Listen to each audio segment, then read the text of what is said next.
Hey, friends, this is Amy, the First Lady of the Arn Anderson Fan Club, coming to you live tonight. Yes, you do see three boxes, but one of them is not Justin, who's usually here with us. But let's start with the face that does look familiar to you. That is the man, the myth, the legend, survived a bullet and counted Ric Flair's last match. It is our beloved Pondwater Dave. How are you doing tonight, Dave? Doing great, Amy. We're just excited to be here. Our guest tonight, if you would remember him as the referee. If you ever saw Von Erich in the ring, you saw him in there with him. He was the referee for World Class Championship Wrestling, and that's what a lot of y'all remember him as. But you're going to learn tonight that he was so much more. He's got an incredible story. He was booking. He did a lot of things behind the scenes for World Class Championship Wrestling, and we're proud to have him here tonight, Mr. David Manning. Yay! Well, thanks, Dave. Appreciate it. Thank you. Welcome to the show. We can't thank you enough for being here tonight.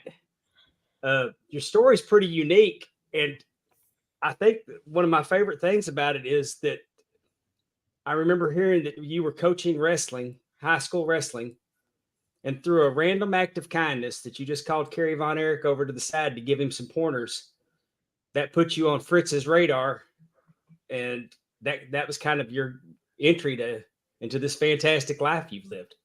Actually, I was coaching at the high school, but I was also coaching for free over at the YMCA with fourth, fifth, and sixth graders. And so it was actually, that's how young Kerry was when I first met him. One of my boys wrestled him at a tournament out in Denton. And so after the match, I didn't know it was Kerry Von Erich. I didn't even know what his name was. And he was trying to do a switch wrong and a couple of things. And so after the match, I just took him out on the mat and said, "Hey, let me show you something." And I was showing him a few pointers, and lo and behold, I didn't know his dad, Fritz Von Eric, was in the audience. And I get a call 2 or 3 weeks later saying, "Hey, I want you to come out to my house." And next thing I know, I'm his private coach. And then I'm a second at the ring. And then I became the youngest referee ever. And then next thing I know, I'm in booking meeting. I did everything just about but sell wrestling tickets. Well, it's incredible that happened. Yeah. And I mean, it's just calling a kid over to the side, even though he wasn't one of your kids, to help. I mean, that's what coaches do, is they help out. And for him to say, you give good things out, you get good things back. And I gave something out, not even, matter of fact, when I went to meet with Fritz, he said, "You remember the kid you helped here in Denton?" And I said, "No." And he yells, "Kerry." And Kerry walks in and he goes, "There's the kid you helped. I want you to be his private coach." So, Mr. Manning, were you did you know who Fritz Von Erich was at the time? Like when so you did know that. Did you watch wrestling? Were you aware of kind of what was going on? Yeah, it was crazy. I went because how I found out Fritz was behind. I still didn't know the connection with him and the boy. I went to the concession stand to get something to drink and a sandwich, and they gave it to me, and they were like, "It's on the house." And I said, "Oh, coaches eat free, huh?" She goes, the girl goes, "No, but you do." Compliments of Fritz Von Erich. And I was like, "Fritz Von Erich's here?" Because I watched every Saturday night, And she said, "Well, he was." And he said, "If you wanted something to eat or drink, put it on his tab." And so I couldn't figure out why, but then a couple of weeks later, I get a call from another coach that says, "Hey, Jack Atkinson is trying to reach you." And I'm like, "Who's Jack Atkinson?" And the guy's like, "It's Fritz Von Erich." And I said, "Well, give him my number." And next thing you know, I'm on the phone with Fritz Von Erich. And so did your coach friend ruin that for you? Like, Fritz Von Erich is not really Fritz Von Erich. His name is Jack. Yep. I was actually shocked. I didn't know the real name, but I know one thing. Whenever he came to me and he said, "You want to make some extra money just carrying," I started out just carrying ring robes to and from the ring, as a second, and loved it. And then all of a sudden, probably I did that for about 3 months, and I had a beard back then. And he comes to me and he goes, "Cut that beard. I got an idea. because back then, you know, all of the referees were retired wrestlers. Mm-hmm. And so he goes, you cut that beard, we're going to promote you as the youngest referee in history. And so I came in the following, matter of fact, I did my first match. Yep, there. That was a few years later. That picture there was taken at the Cotton Bowl.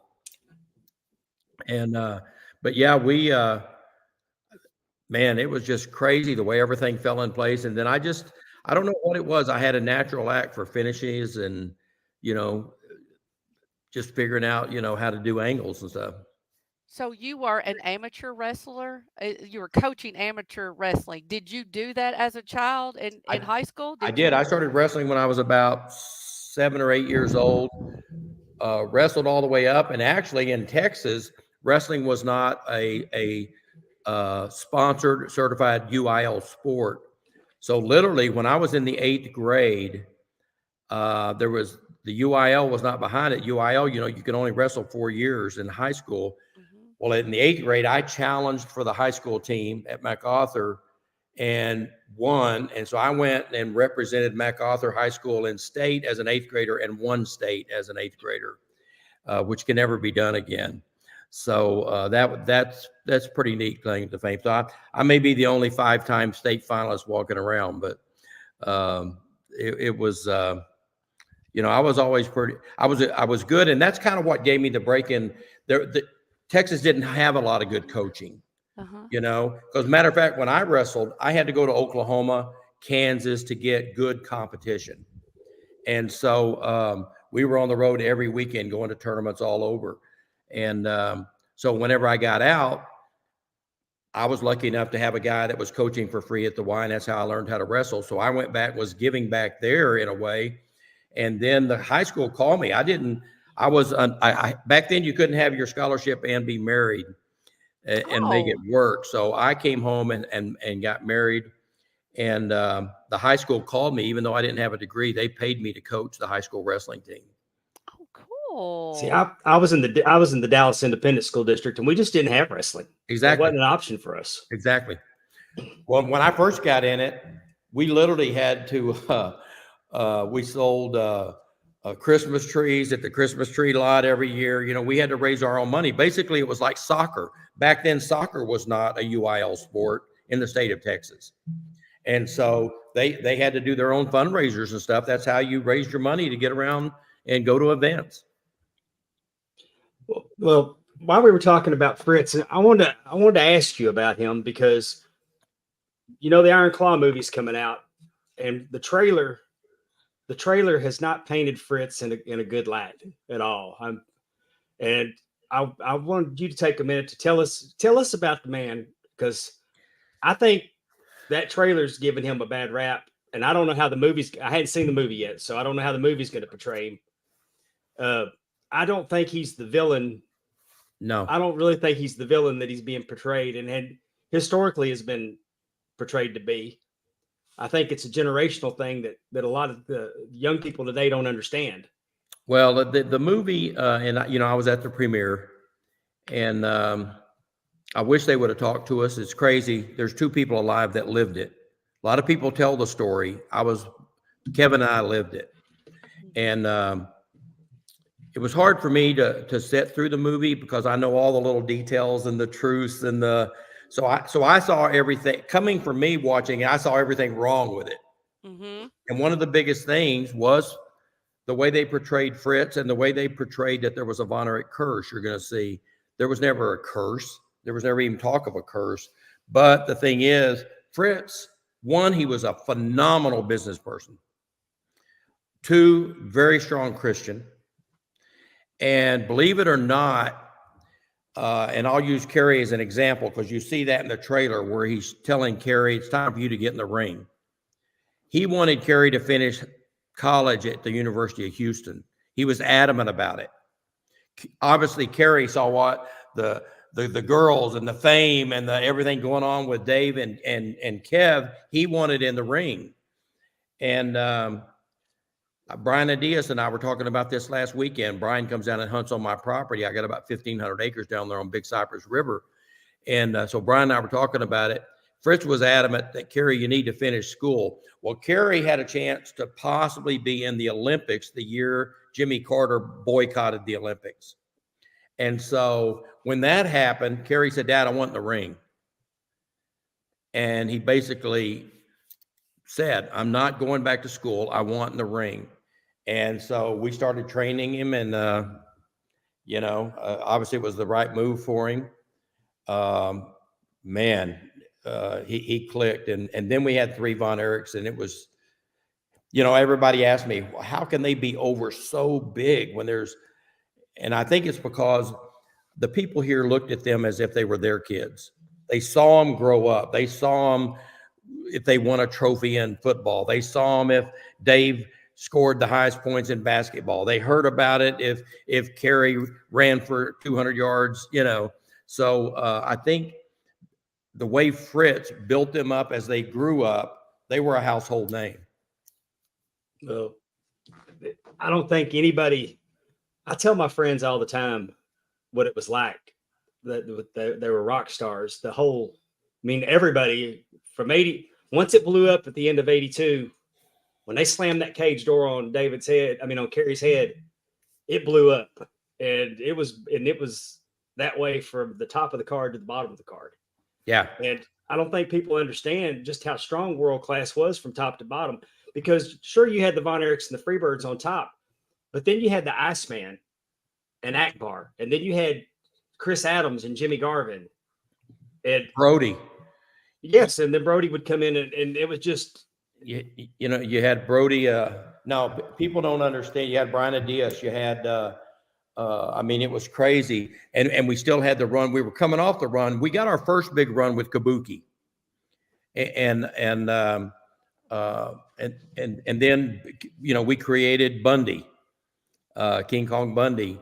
And so it was Ravishing Rick Rude. The talent we had, it was crazy. And they were all making money, because being, Dallas was hard because if you were a babyface, especially, there's only room for so many main eventers, as you know. And so we got 3 Von Erichs that are going to be somewhere in the main event. And so if you were undercard like a Chris Adams or an Iceman, it pretty much meant you were the undercard, and now if you were a heel, man, this was the place to be. It was just, like I said, you get there and there was so much going on that it wasn't just, we're going to watch 4 matches to get to what we came to see. Everything. They could take an opening bout. To this day, I still remember Johnny Mantell and Chris Adams going to a 10-minute time limit draw, and the crowd wanting 5 more minutes. And they both were baby faces, good guys. Yep. They were both good guys and got that reaction. And normally you can't put 2 good guys in the ring and make it. It takes a lot of talent to make that work. People just don't buy into it. The other one, Gino. We had Gino Hernandez. When Gino and Chris teamed up, when we flipped Chris, to heel, man, that was a big draw. Matter of fact, that picture you just saw me at the Cotton Bowl. That was the night I refereed Gino and Chris in the hair match with Kevin and Kerry. Oh, yeah. That's when they shave their heads, right? They hold them down and all of them come out. Mr. Manning, on just to kind of help me on a timeline, because I know you said you started off helping out, he asked if you wanted to make some extra money. When did you go kind of full time and then multiple jobs at that time? I would say probably I refereed for about a little over a year. And I was also, at that point, I'd quit my regular job and I was working down at the Sportatorium. I would help out. I guess I did sell tickets because I helped out Ed Watt on Tuesdays, the day of the show. Back then it was on Tuesday. So I would help out on that day or doing whatever at the Sportatorium. And they did their booking meetings on Tuesday morning.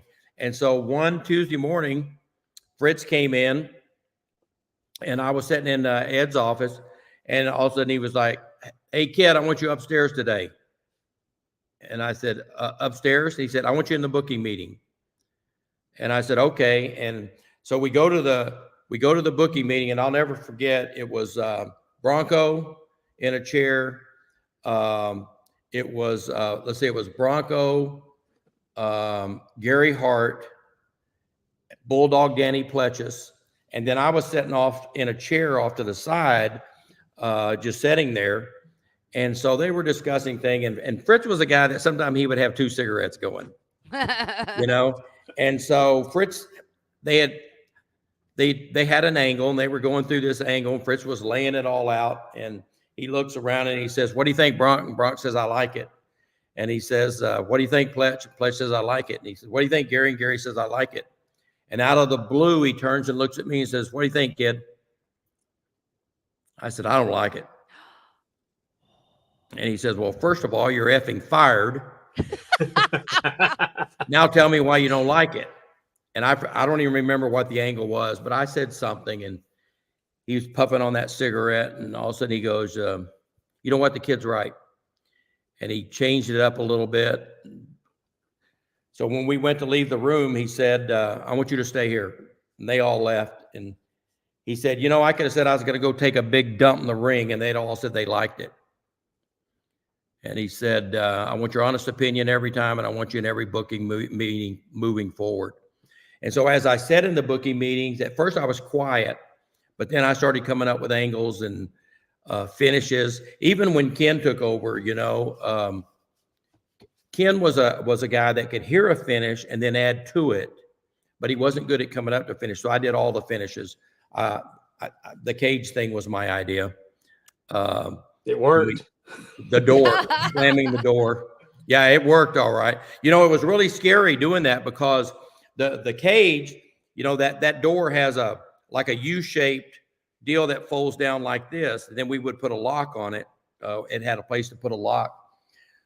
So when we came up with the idea of slamming the cage door on Kerry's head, the biggest fear was, how do we slam it without killing him? And so we told Gordy, you got to make sure the latch is down. Okay. So that when it slams, that latch is going to hit it's going to hit the post first. Well, we never realized how hard Gordy was going to slam that door. And he slammed it so hard, it bent the deal was just, you know, fastened by bolts. It shifted. And so that's where Kerry really took. I thought it knocked him out. And so I immediately went to him and I was like, "Can you hear me?" And he was getting color and he hadn't got it yet. So I was like, "Okay, do I need to do this?" And he was like, he was in la la land, but he came around and we were able to finish it. But it wouldn't have mattered if he came around or not, man. After that thing closed, holy smanoli, we thought we were going to have a riot. It was crazy. It was. Rick said, "I'm just getting behind you. Go." He got right behind me and out we went. That crowd, the crowds were always vicious. I mean, you can even go back and you can watch David Von Eric and Terry Gordy in a handcuff match. And there was a fan that when they were beating David at the end of the match, they took you took David's handcuff off first. So Michael gets it and handcuffs David to the ropes, and they're beating on him, and the fans are coming, and we didn't have guardrails. They were just a rope. It was just a rope, and you can actually watch that match. And there's a fan that made it in the ring, and he's just standing there because I think he didn't think he was going to make it that far, and he got in there, and he was like, "Now what do I do?" And then finally, I think Gordy got him out of there. But we had one night. You remember when Buddy was wearing the red headgear? Yes, sir. I forget who he was. It was Iceman and him, and he threw something in his eyes, and then I didn't see the fan come from the back, and he comes in the ring. Actually, it was a tag because Kevin was there. Well, you know, the baby faces can't hit the fans, and so before you know it, the guy just came and leaped up on Buddy's back, and so when that happens, you know, you've been there. It's really us that takes care of it. So I remember I was hitting the guy right in the ear and waffled him about 4 or 5 times and knocked him off Buddy. And I remember we got the back. Kev was like, "God, I wanted to hit him so bad." He said, "You always, get to have all the fun."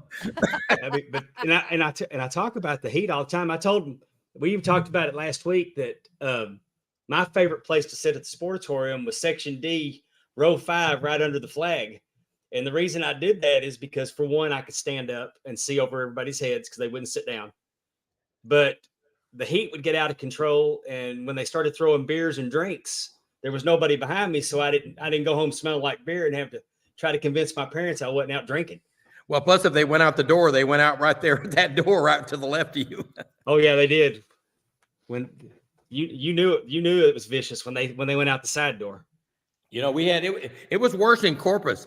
In Corpus, Joe Blanchard was the promoter down there, and we wrestled in the Shoreline Coliseum. And so when the matches were over, the baby faces would go out this way. There was a stage back in the back with curtains and everything. Well, the baby face would go up that side, then cross over behind, and we would go. I would always go out with the heels because of the confrontation they were going to get. And we had told Joe it was out of hand. You got to get it fixed. Well, one night, El Diablo, the two masked Mexican wrestlers were here, and they got real big heat on Jose Lothario, and we started out of the ring, and literally you had to fight. I mean, physically fight to get through those 7 rows of ringside. And so we're fighting and pushing and shoving. Well, one of them, I don't know exactly what happened. They broke and went into the crowd. And when he went in the crowd, I tried to go in after him and say, "No, don't go." And as we went in, all of a sudden I hear, "Oh, they stabbed me." And so I was like, crap. And so I grabbed him and we come, and I'm motioning to the back, and a lot of the boys, even the baby faces, came out and helped us get out of there. Well, I thought they were going to beat Joe Blanchard's butt that night. They were so mad. And when we got to the back, he was lucky. You know, he was a big guy. And they said he probably got stuck with about a 4-inch blade. So he was big enough that it didn't really penetrate anything major. But they said if they would have stuck me, it would have probably killed me. Oh, You know, because I was about 185 pounds, and but yeah, it could get scary if you let it get out of hand. there I was was going to ask you what was your scariest moment, but I'm pretty sure you just told us. So never Yeah. mind. That was I, you know, I could see where that is probably the most dangerous part of the whole operation, the match, coming out or going back, because all you have to do is just, I mean, it wasn't like people were getting wanded when they come in. There's no telling what people had in their pockets or, bringing in with them. Well, I'll tell you a story. Fritz Von Eric told a story. He was in Japan, wrestled a match, and back then Fritz was the ultimate heel. And when the match was over, he went out of the ring and was going to stomp back to the bathroom, and a guy took a big pin and stabbed him right. Luckily, it missed his spine, but drove it in his neck about 1.5 inches, right in the center of his neck. And he wasn't sure what had happened, but luckily it missed the spine, and they got to the back and they just pulled it out, But yeah, like you said, you don't ever know what they're carrying. But I mean, hey, a big pin. Yeah. And what force that person had to do to wedge that. And oh my goodness. That's the downside when they believe, but there's nothing better. There's nothing better than when they're completely bought in. But I couldn't imagine. I could not imagine doing what we do today back then. I mean, it was just incredible. Now, when you were out, everybody loved you. Well, we knew our guys were going to get a fair shake when you were in, because you were going to catch them. Now, when Bronco was there, when Bronco was in the ring, we're like, oh no. There was a few calls they didn't like. But y'all were innovative. Y'all were very innovative. I noticed. I started my first time actually going to a match was Star Wars '82. The 2 out of 3 falls with Kerry and Flair, where Fritz came out and jumped on the referee. I think it was Larry Hayes. Fritz got mad at the ref, and you were pleading with him because I guess the ref took a bump because Kerry discus punched him. You finished the fall, and then they disqualified Kerry for hitting the ref. But that was my first exposure to wrestling at all. I mean, actually going, because I mean, I watched it as a little kid when Ivan Putski was there, but my brother kind of drew me in that Saturday night before. But I'd go back and watch, and y'all had 2 referees in the ring for tag matches. I've even asked you about this before, that you got to a 10-minute time limit draw or a 15-minute time limit draw, and you picked the winner of the match. You actually judged the match and picked a winner, because it was Captain Frank Dusick. And I knew you had a program with Captain Frank. That's why I was asking you if it was an angle to piss him off even further against you. It was, because you just never saw the it was always a referee draw. decide the winner. Well, you know, when you talk about innovative, we once we made the move to world class and we had Channel 39, we started music to the ring. We started cameras at the ring. You know, when I first got started there in Fort Worth, there was 2 cameras. One was stationary. It didn't even have anybody behind it. The other one was basically stationary, but you had a guy that would film coming to the ring. And so we added cameras to the ring. We added boom mics at the ring, which was really unheard of, because, you know, the boys are calling the match. And we would even, they were like, can we get on the ring? We basically gave them free reign with the understanding, you better be ready, because we don't ever know when someone's going to hit the ropes, or, you know. And that was the television station? I mean, Yeah. they were the ones that were taping all that? They were taping all that, and then we added the little vignettes, you know, where we might go film the Freebirds at a bar, or we filmed Sunshine and Garvin out at Dave's place cleaning up all the horse poop after they lost, or they came to my house and filmed me shooting pool and my tiger back then, and all of that kind of stuff. And I think that really separated us, because they saw the wrestlers in a different light than in that ring. You had a tiger? I had a tiger. A real tiger, like a Bengal tiger. How did you get that?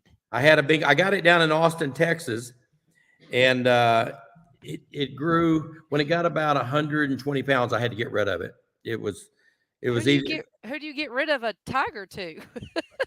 Well, it's a crazy story. Ken Mantell knew a guy that said, I got to see how I tell this. Long story short, some people in Mexico wanted the tiger. And I said, well, they can't get it to Mexico. They said, they'll get it to Mexico. And so they showed up at my house, and they were going to give me 3 free trips to Cancun, all expenses, everything, for the tiger. And so they did. They showed up, and in this van, they had a bunch of cockatoos. They had all kinds of stuff. Okay. And I said, I don't see how you're going to get it through customs. They said they won't go through customs. And so the guy had a big restaurant in Mexico that was like wildlife, and so he wanted the tiger. He had a cage, everything. Okay. And well, it turned out it was the cartel, so I never took my trips. I was like, probably best just to let them have the tiger. We're long distance friends. I bet. Where did you get your tiger from? I got it down in Austin, Texas. Probably one of the scariest things I've ever been part of. We went there. We didn't know what I was going to get. They had exotic animals, so I'm looking at all this stuff. So the Bengal, she was in a cage that was probably 10 foot long by maybe 8 foot wide. And in the middle, they had a cage they could drop. So they lured the mom over to one side of the cage with some meat, and then they dropped that cage down. She knew what was happening. The cubs were on the other side. And so then we opened the gate on that side, and the guy's going in to get her. I'm not kidding you. This 600-pound Bengal tiger is running into the gate of that fence with her head, trying to tear it open. And I'm like, man, if she breaks that open, we got to haul ass. And the guy goes, if she breaks that open, there ain't nobody running. We're all dead right here. And yeah, she was upset we were taking that cub. And so I took it, and after she got up about 80 pounds, I went, and Barnum and Bailey was in town. So I literally went to Reunion Arena, drove around back where the tigers were and went and knocked on a trailer. I'd asked where, and I knocked on the trailer, and the guy that did the act with all the tigers and everything let me in. Well, one, he looked like this. and so I told him the whole story, and he said, well, let me tell you. And I said, I have 2 dogs. I had fixed my chain link fence to where if she jumped up and grabbed it, it would collapse, so she couldn't get out. Well, behind me, the guy had a horse ranch, and it would really, that smell would freak him out. But I lived in South Lake, so there was no ordinance yet. They couldn't do anything about it. So I talked to him, and he said, well, one, you're not feeding her enough. She should be eating 6 full chickens a day by now. And he said, I'm just going to tell you like it is. You're going to come home one day, you're going to have no dogs. Oh. He said, you're going to come home one day, you're going to have a horse in your backyard. He said, I guarantee you right now, what she do when you go out, I can see her right now jumping up on you, rubbing her face on you. I said, oh, yeah. And he goes, well, one day she's going to knock you down. Then she's going to realize you're not the dominant one. And he said, it's a she. That's the killer. You should have, if you were going to do this dumb move, you should have got a male. They're lazy, and they wait for the female to bring the food. And so he said, you got to get rid of her. He said, I'm just telling you like it is. And especially because my son at that time, Sean, was about, he was probably about 5, 6. Mm-hmm. He was a toddler. Shannon was at the age of, she was about 5 or 6 and would come visit. And I would see the tiger going down this long window we had watching him. So it was, I got lucky that somebody could take her. Did your wife Her name sign was off Sheba. on Her name was Sheba.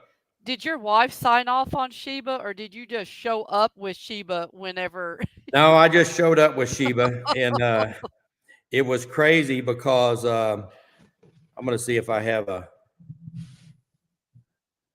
It was crazy because you just don't, and I would take her to the sportatorium. Kev took some pictures with her. Matter of fact, that made the Japan magazine. But I took her to the sportatorium, and it was funny that one day I've got her little leash. I've got it around one of the desks. And so she would drag that desk around the room. And so one day I'm in there and she's getting real aggressive with me. She's kind of growling and getting aggressive. Well, it turns out Kevin and Carrie were there. We had all got chicken. And so Kevin had taken a piece of the chicken and stuck it on the back of my shirt right here, so that tiger could smell it, And she was like, she wanted some of that chicken. So she was getting. So I'm guessing that was your tiger. They did the promo picture. Yes. I think it was Carrie did a promo picture with the white tiger. Well, and Lance did one too, Lance had the great big one with the tiger. Well, who knew? But once I got rid of her, they changed the ordinance out in South Lake. You can't have a tiger anymore. Well, when we were talking about innovations, the same night as that cage match, y'all introduced the World 6-Man Tag Team Championship. And in hindsight, that championship was custom made for the Von Erich Freebird feud. Am I correct? It was. And I've always said that nobody else has ever done a 6-man championship that meant anything. Because that was custom made for the perfect 3 versus 3. Well, and we did that, and I'll tell you a funny story. Remember when we did the match? Oh my! Yeah, there's a picture of Lance with the tiger. That was a big selling picture, by the way. I handled all the souvenirs for the company too. Little Sheba. Can you see this? Who is that? You? That's me and my tiger. Oh, well, she was little. Yep. Look at her paws, how big they are. Yeah. But when we did the 6-man match, we came up with the idea. Remember when we did the 2-ring battle royal?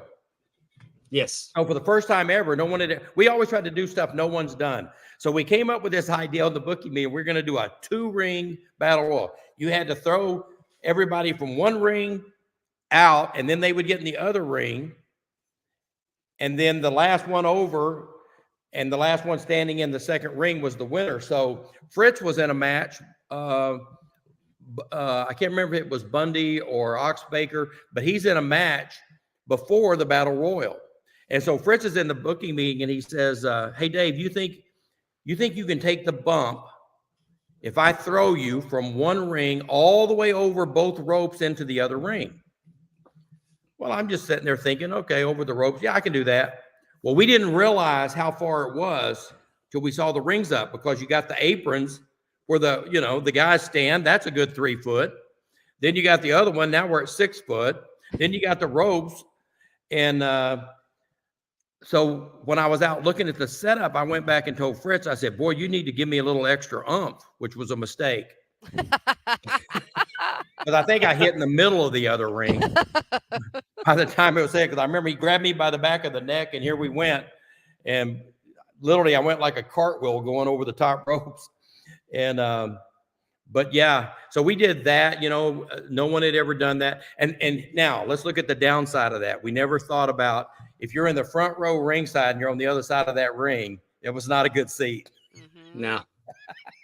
Because you got to look through that ring. We would alternate the matches. We would have one in this ring, then we'd have one in this ring, and then one in this ring. But yeah, if you were on the front row, even though you paid big bucks, I remember at Texas Stadium show, we had the discussion, could we do $30 a ticket? And then the scalpers came and bought all the tickets up for the ringside first 3 rows and sold them for $100. I remember Fritz was livid, And I know that doesn't sound like a lot to y'all, but $100 for a scalp ticket was a lot in 1984. Oh, Yeah, I paid $100 to go $100 a ticket to go see Michael Jackson in 1984. It was a lot. It was big bucks, because normally the ringside seats back then were going for $8, $12. Oh yeah. And so to think you could sell it for $100, and we could, matter of fact, that show right there, I did my best, along with Kevin's backing, everybody, to get Fritz to pay-per-view it. It'd been the first pay-per-view, because we had people calling from all over the world wanting to come to that. Mm-hmm. And we just couldn't get him to do it. When you were talking about unique bumps, you took a really scary bump one time where they threw you into the ropes and you hung yourself. You did the hangman spot. And back then the ropes were loose. It wasn't like today where they're, they weren't doing all the moves off the top rope and needed it that tight. But he gets hit and he goes over the top rope and he flips over and he's hung. And there's a sense of panic in the arena. Mark Lawrence jumps up immediately. People are up and they just can't move the ropes and let him drop through. They physically pick him up and lift him up upside down to get him back in the ring. And he hung there for a minute. Well, what was crazy was, the first time I saw that, I was working as a second. Remember, I told you I started out that way. So I wasn't smart. Red Bastien took that bump. And I'll never forget, I wasn't supposed to get on the ring at all. My instinct, I jumped up to try to help him. Oh. Because I thought he was going to break his neck. And you're choking. And so, but the key to that bump is no one can hit the ropes while you're in there, because those ropes will tighten like that. And so I remember it was Kevin and Kerry against Gino and Chris. And I told Gino and Chris, as soon as I'm tied those ropes, both of you grab a Von Erich. So, but the thing was, we kept the ropes pretty tight. But that night, on that one side, we loosened the ropes a little bit, because Fritz asked me, could I take the bump? And I didn't know for sure, but I said, I can try it, because you can't practice it. How you going to practice it? And so it was crazy. We did it in Fort Worth at Will Rogers.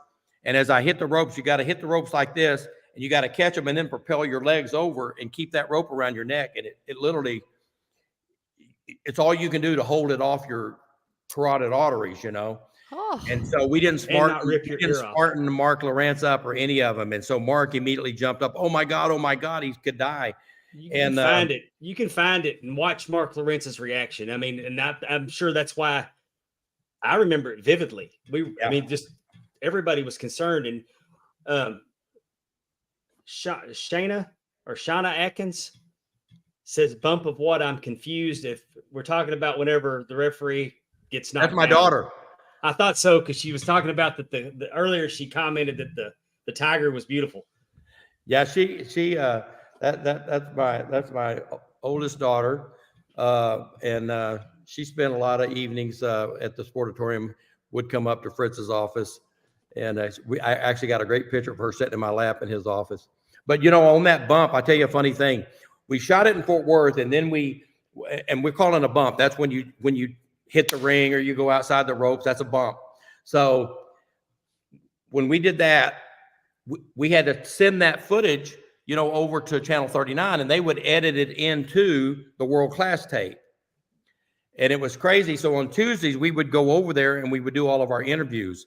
And so on that Tuesday that we go over there that morning to shoot some special interviews, when we walk in, all of the production guys, the edit guys and everything, as I walked into the building, they all lined up and got down on their knees and started doing this. And I'm like, and they go, we watched that thing 50 times in slow motion and slow motion to see if you did that on purpose. And when we finally figured out you did.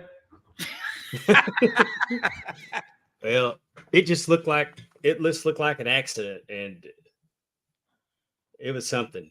I mean, that's one to be proud of. And we've learned over the years, Mick Foley talks about doing that, but the ropes were tighter, and if you're not careful, it'll rip your ear off. No, and you got to pray that the wrestlers don't hit the ring.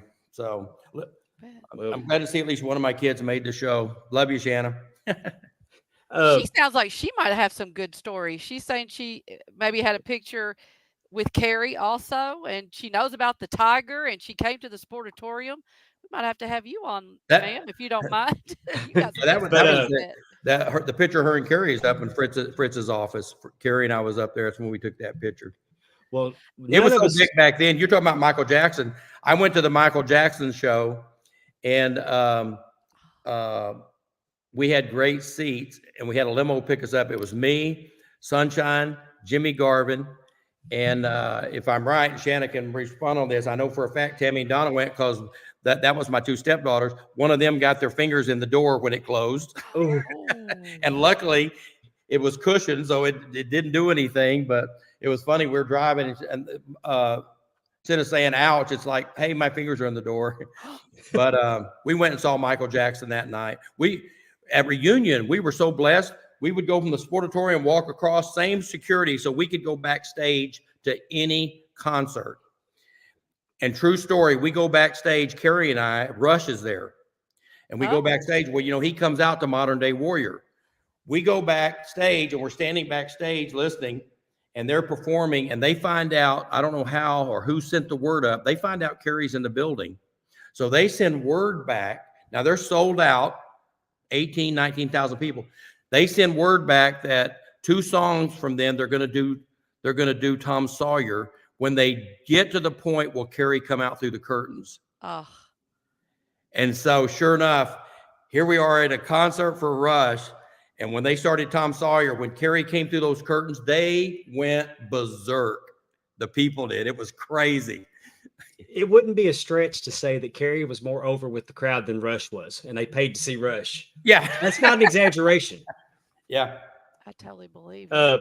One of the things you were talking about, Mr. Manning, about being innovative and all the things they did down there at WCCW, I think your wardrobe was pretty innovative for a ref. You did not see a ref dressed like you did. But I thought, it really did set you apart. Was that your decision? You just needed to be comfortable? Like, what made you say, I'm doing color coordination and I'm doing these kind of things? Well, as I said, they promoted me as the youngest, ever. I was probably the only referee out there that had pictures selling. Oh. And I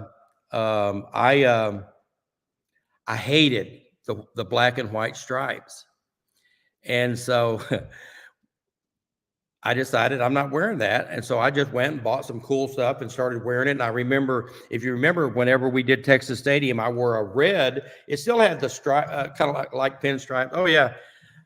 But I'd wear stuff that I thought just looked nice and athletic and stuff like that. And a funny story about that cage, I'll have to tell you. But you know, I just wasn't going to be the same old referee in the ring, and so Fritz pretty much gave me a lot of leeway. Yeah, Well, you that definitely Adidas, stood out. that Adidas had a whole set of that where you could get the matching. I mean, the shirt, and it would have matching pants with the 3 stripes down. So it was perfect for refereeing. And they don't allow it on the indies, by the way, because I tried to show up with the Adidas pants with the 3 white stripes, and the promoter told me on a show that, I mean, it wasn't even a high quality show per se. Don't do that again. Where your slacks?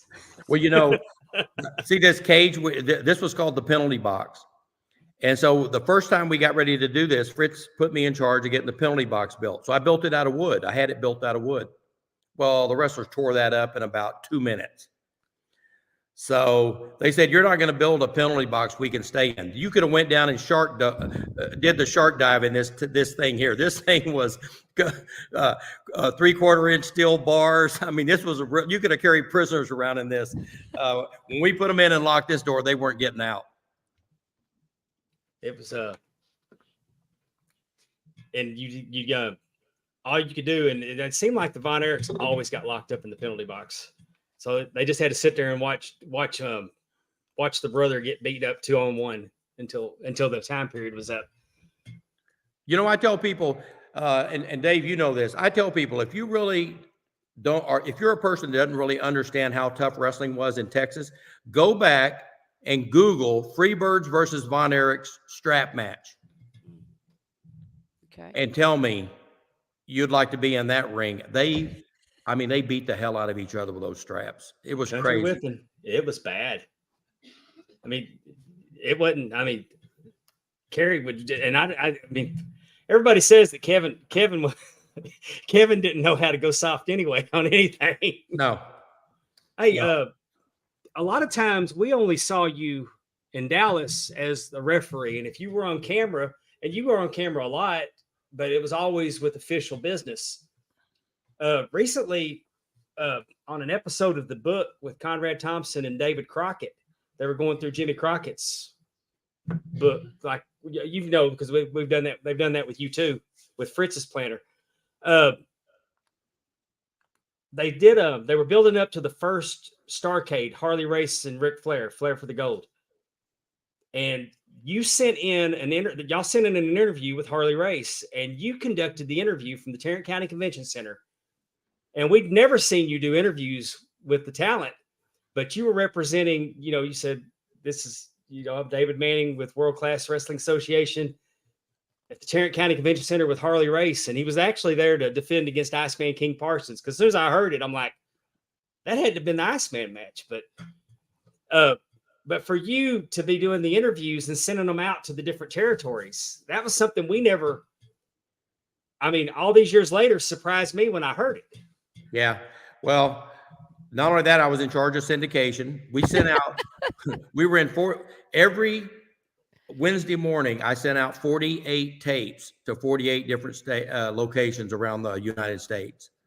And then we would also send to Israel. We would also, and because back then they would just take that tape and air it. Theirs was always a week behind what ours was.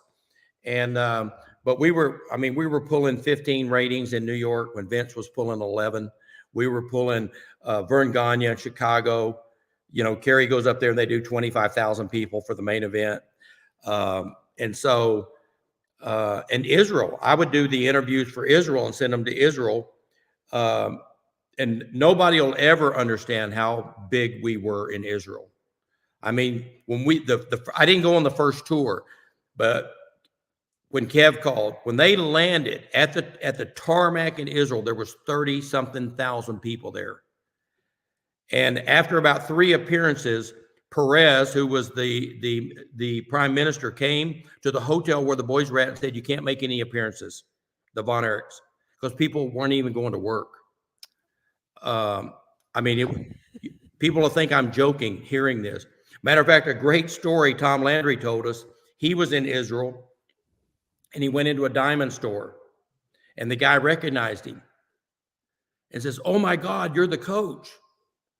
And Tom's like, "Yeah, yeah." And he goes, "You live in Dallas. You must know the Von Erichs."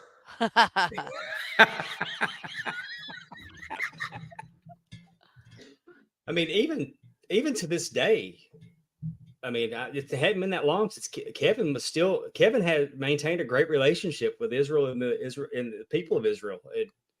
His actual world championship belt is on display in a mall in Israel. Yeah. Yeah, he had his final match there. Yeah, it was, we had a lot going on there. I know you guys have heard the story when I had to sneak Chris out of Israel, and we sold out soccer fields, not stadium, not inside buildings, soccer fields. When we went there on the tour I was on, we did Haifa, Tel Aviv, Kiryat Haim, all soccer fields, and we sold out every one of them. Same wrestlers every night, just mixing up the matches. And matter of fact, they had a vote, a poll in Israel of who was the most beautiful woman in the world. Farrah Fawcett got second, Sunshine got first. Go Sunshine. Yeah, hey, you couldn't have told 18-year-old me any different. Yeah, she didn't have any competition until Missy Hyatt showed up. Yep. I noticed, Mr. Manning, on your hand, do you have like a Hall of Fame ring? What kind of ring do you have on? This is I used to bowl some. Oh, And so if at any time you shoot 800 or more for 3 games in a row, you got to average 267. Yeah. American Bowling Congress will send you the gold ring. Oh. And so I've got 2 of these. I've had 18 300s. Oh my gosh. I used to bowl quite a bit. I never went pro, but I bowled a lot with some of the pros in doubles tournaments and stuff like that. But I used to do it more or less as a hobby, played golf. I always say there's very few people who can say they've had a hole-in-one, they've bowled a 300, and they've been in the main event at numerous buildings. I was going to say, definitely. You have quite the life story. I like that. So you're a bowler too. I like it. And I just now, this past week, I'm going to go ahead and write the book. Every time I do one of these, or every time I'm on a show, they always want a book. And I always say, I'm just not going to do it. I'm not going to do it. And after we did the thing with Kevin Von Eric, who would have thought Kevin and I did the thing with Dale Hansen at the Fairmont Theater, and we had over 2,000 people there. The average ticket was $60 to come hear us BS. I was like, I just couldn't believe it. And Dale said the same thing, man, when's your book coming out? Because I'm getting it. And I said, I've had so many offers. So I was just on a river cruise in Europe from Budapest to Vienna. And I own a big travel company, Extreme Travel. And so I just decided last week, there was a guy on the ship, and he's like, you got to let me write your book, man. He's a big fan. And so he sent me some samples and questions. And so I'm going to go ahead and do it. Yay. Well, you have tremendous stories. A great storyteller. And I mean, daughter's having a problem. I mean, before we came on, we talked a little bit about, he got to spend some time with Rick. He also got to spend some time with Harley Race. No, Harley was, people don't know, here's what Harley would do. You'd go to the bar. I've never seen anybody could drink as much beer as Harley other than Andre. But you'd go to the bar and Harley he would order a drink. And so he would be like, what are you having, kid? I'd say, whatever the beer of the night was. And so Harley would order it. Well, he would drink his in a matter of seconds. And then he would order another round, not him a beer. He would order a round. And then when he got to his 3rd beer, he would order a round. Well, pretty soon you had 6 beers sitting in front of you with him going, come on, drink up. And so I thought I'd outsmarted him because I got really sick one night when I'm out with him. And so the next time I go out with him, I said, they go, what do you want? He orders a beer. And I go, I think I'll have a Crown and 7 tonight. And Harley goes, oh my God, I didn't know you drank alcohol. That's my favorite. 2 of them. I went, oh no. Oh, I couldn't imagine. But there used to be a club here in town called the Bell Ringer. I don't know if you remember. It was over on the Loop. So Harley and I go out one night. We've been drinking. We go to the Bell Ringer. He wants to go. So we go to the Bell Ringer. This is a true story. The Bell Ringer had a lot of the SMU and the different football players as bouncers. So we get there, and I forget what happened. Something made Harley kind of pissed off. But we go in, and we're playing pool, and one of the bouncers said something, and so Harley's like, hey, what are you looking at? And then here comes another bouncer. And so the guy that runs the bar, the manager, he comes back and says, hey, we don't want any problems. Sorry, what happens? And he gives us both a beer. And so I go to take a drink, and Harley's like, don't drink that. It's probably Mickey. He says, pour it on the pool table. Now, I live here. I'm like, oh, I don't know. Harley said, pour it on the pool table. And he pours his. So I pour mine on the pool table. So now there's like, and I'm not kidding you, 8 or 9 bouncers looking at us. And Harley says, are we going to look or are we going to dance? He said, me and the kid will whoop every one of yours ass. And I'm like, okay.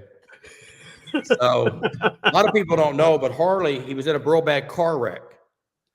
So in this arm right here, in one of his arms right here, he had a steel plate under the skin where they put him together. So it was like a sledgehammer. So I can see it's going to go down. And then all of a sudden here comes the manager again. He's like, hey, we don't want a problem, this and that. And, and so there's another side to the bar. So anyway, we end up, everything's kind of cool. So he brings us around, puts us right in the front where they got something going on there, and it's some kind of night where girls are going up on the stage and trying to win something. And one of the bouncers gets right in front of Harley where he can't see. And there's a rail that probably met him about mid-back. Harley says, excuse me, you're in my way. The guy looked, didn't do anything. Says, you're in my way. He looks. Next thing I know, Harley's got him by the hair and literally bent double over this rail. Look, his face is looking at us. And Harley said, I said, you're in my way. And lets him go, and we all jump up, and I'm thinking, okay, it's going down. And the manager comes and gets us, and he tells all his bouncers, get back. And he takes us to the door, and he goes, you guys leave. He said, I'm not going to let them out. And as we're going out the door, one of them said, Manning, I know you'll be back. So I was like, we got in the car. I said, thanks, Harley. That is so funny. And I didn't go back. I wouldn't blame you. But they weren't going to have any Harley Race. Before we finish up here, let me ask you about David Von Erich. He was my favorite. He was by far my favorite of all the Von Erichs. I didn't know that he had been to Florida when I started watching, and later learned about his work in Florida. There's no doubt in my mind he would have been world heavyweight champion. Skandar Akbar told me in 2010 that had David lived, everybody would still be working. So Kevin and I talk about this. It's not a secret. Dave was into the business where Kevin and Kerry really weren't into the business side of it, And so Dave and I went to Fritz, gosh, I want to say in 81, maybe 82, and asked Fritz, could we start promoting some shows together? And so Fritz gave us Lawton, Oklahoma. He gave us Tyler, Texas, and we would run monthly shows there. And I would do most of the legwork, put the placards out and all that kind of stuff, because Dave didn't have time. He was on the road. So I would go in and I would do the radio shows, and Dave would do the radio shows. And so we got to where we were selling out those 2 venues every month. And then Dave started coming to some of the booking meetings. He just had a head. He had a business head on him. And so Kevin and I have said it before. If any Von Erich dies other than Dave, the business probably moves forward, because probably I would say if Dave doesn't die within a year and a half to 2 years, he's probably Fritz has turned everything over to him to run. because Fritz was taking more and more time off. People don't know it. Even when I was the assistant booker with Ken, every Thursday or Friday, I had a beeper, and it had one person had the number. And I would get a beep. And back then, you had to go find a payphone and make the call. I would have to call down. Fritz was down in Edom, or even when he was up in Lake Dallas. And it would be basically, how's everything going? What happened this week? If he didn't make the booking meeting.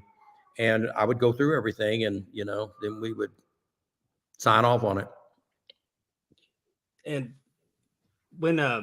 then when y'all eventually left the NWA, Crockett had made a play at the NWA convention where they said that if you were going to book the world champion, you're going to have to book their talent too. Was that the tipping point that made y'all decide it was time to leave the NWA and go to and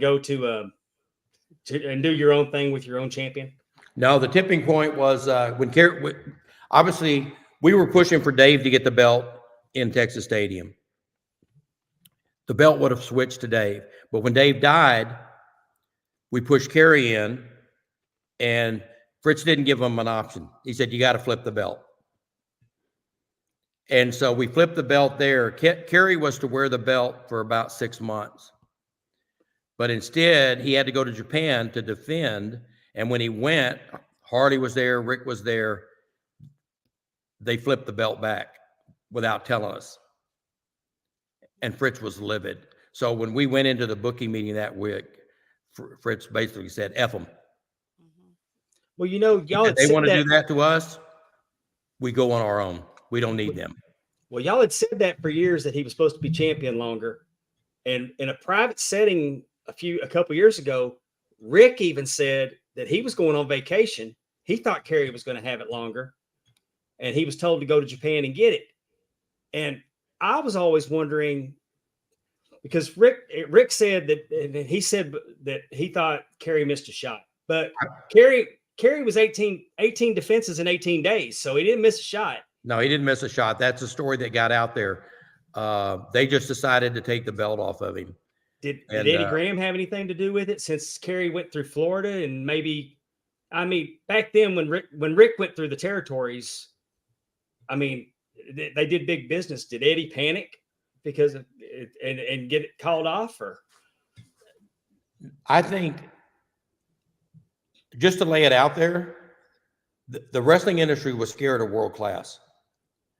We had so much power. I'm not going to get into it on here, but there was a meeting that took place in Dallas for the merge of New York and Dallas, and we would have been the majority partner. But at that time, we had one dead Von Erich, but Fritz was like, why do we need you? And, and Fritz's biggest concern, as you know, Dave, back then, you had Bill Watts was Mid-South. You had Crockett, the Carolinas. You had Barnett, Atlanta. You had Bob Geigel and Harley, Kansas City. You had Mike LaBelle, California. Vern Gagne, Chicago. What are you going to do to all those guys if we go national? Are you going to let them still be the promoters? And, and hats off to Vince Jr. We can all say what we want, but when Vince Sr. died, Vince Jr. said, let's go. And, hey, the guy's a genius. They turned it into a multi-billion-dollar operation. Yes, sir. And, but I always say that if you look real deep in wrestling and go back, it all started right here in Dallas, Texas. And every big name that made it up there, it's like we were the farm club. A lot of people don't realize that Shawn Michaels got a haircut from Gino and Chris. Yes, Rick Rude was here. Rick Rude was here as enhancement talent when he was still spelling it ROOD. Steve Austin. The first time Steve wrestled out of Austin, I used him on one of my Caribbean shows.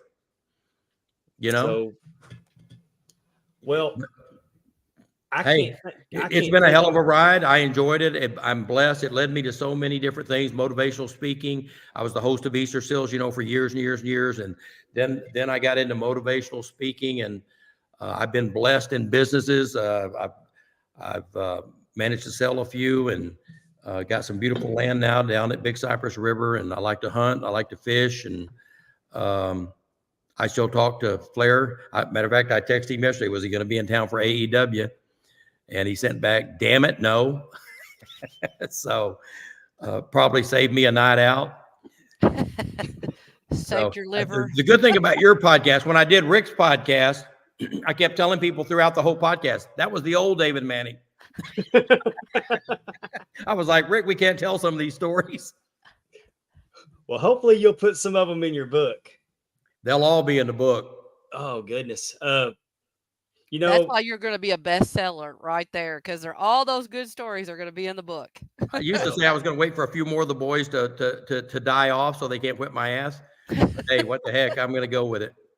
Well, I'm going to tell you from my years of going to the sportatorium and sitting there, I knew that I was too young to be I knew I was too little to be a wrestler. That wasn't ever going to happen. But what I did want to be was David Manning. I wanted to be the referee that stood up to the bad guys, that caught them messing up. I mean, when you were Christmas night, when David challenged Flair and Flair threw David over the top rope, and you said, no, we're not going to disqualify him for it. And I mean, to me, there he is. David's not letting this crap go down this time. And then, of course, you eventually had to disqualify him because he just kept on. But what I'm saying is that I knew I couldn't be the wrestler, but I wanted to be. And I even went down to Doug's gym in 1984, trying to figure out how I could pursue this. And they ran me out of there. And I wish I'd have been more persistent, because it took me till I was 40 years old before I was able to do it. But I just want you to know that out of everything that was going on in world class, and I wanted to be you. And I try to referee in the style of David Manning to this day. Well, we had a lot of people come to the sportatorium want to be wrestlers. We never had any come want to be a referee. You should have come down there. A man's got to know his limitations. And the funny thing was, they would come to the sportatorium, and most people didn't know my wrestling background, with the collegiate and stuff. And so I would always go down to the ring with them. And then Bronco would always come down and go, my God, how can you wrestle? You can't even beat the referee.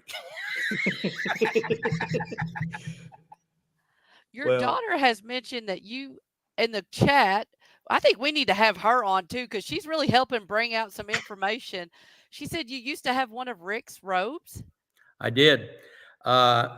He left it. It was actually from a reunion. He left it trying to make the plane. And so I had it for years and years and years. And unfortunately, one of my exes took it and I think sold it on eBay. Well, that kind of stuff happens. Yeah, I had his robe, and happened to Rick a lot too. Yeah, that's true. I mean, Well, Rick left a lot more clothes than that behind sometimes. I bet he did. Well, do you remember what color it was? I mean, it was red with silver writing on the back. It was the butterfly. So when you opened it up like this, it had the almost like wings sticking out. And it was really, really nice. It's too bad I don't have it. When I went down to I have a phenomenal picture sometimes. It's back in the back bedroom that it's all of the inductees to the Hall of Fame, not Vince's Hall of Fame. I call it the real Hall of Fame. And on that deal, I was one of the outside ones, and Austin was on there, and Chief Peter Mavia, and it was crazy that when they moved the Hall of Fame from New York down to Wichita Falls, they wanted me to put some stuff in it in the Hall of Fame, and I didn't have anything. But between it's just all disappeared over the years. I didn't even have. Matter of fact, they wanted the referee shirt. That I have the referee shirt from Texas Stadium, and they were going to put it up there because I have a picture, where I'm standing in the ring between Flair and Kerry. And all of those people in the background, there it is right there. And you guys were on top of it. That is a look and a half right there. That I can was see in the 42,000 people. oh, man. That That's was a big awful. deal. The NWA title did not change hands like Oh, titles change yeah. hands today. No, because matter of fact, you're talking about refereeing. Back then, you went down in history if the title changed. That was what was excited for me that night. I don't care whether you know what's going down or not. My name was going to go down in the record books as the referee for that match when the title changed to Kerry Von Erich. I mean, even in a few years ago, I was actually able to referee an NWA World Title match. It wasn't a title change, but getting to stand in the middle of the ring and hold that 10 pounds of gold over your head is Mhm. a thrill. Even not I can't even imagine what it would have been like when you did it. Well, you I know, mean, you were refereeing for the greatest wrestlers that ever lived.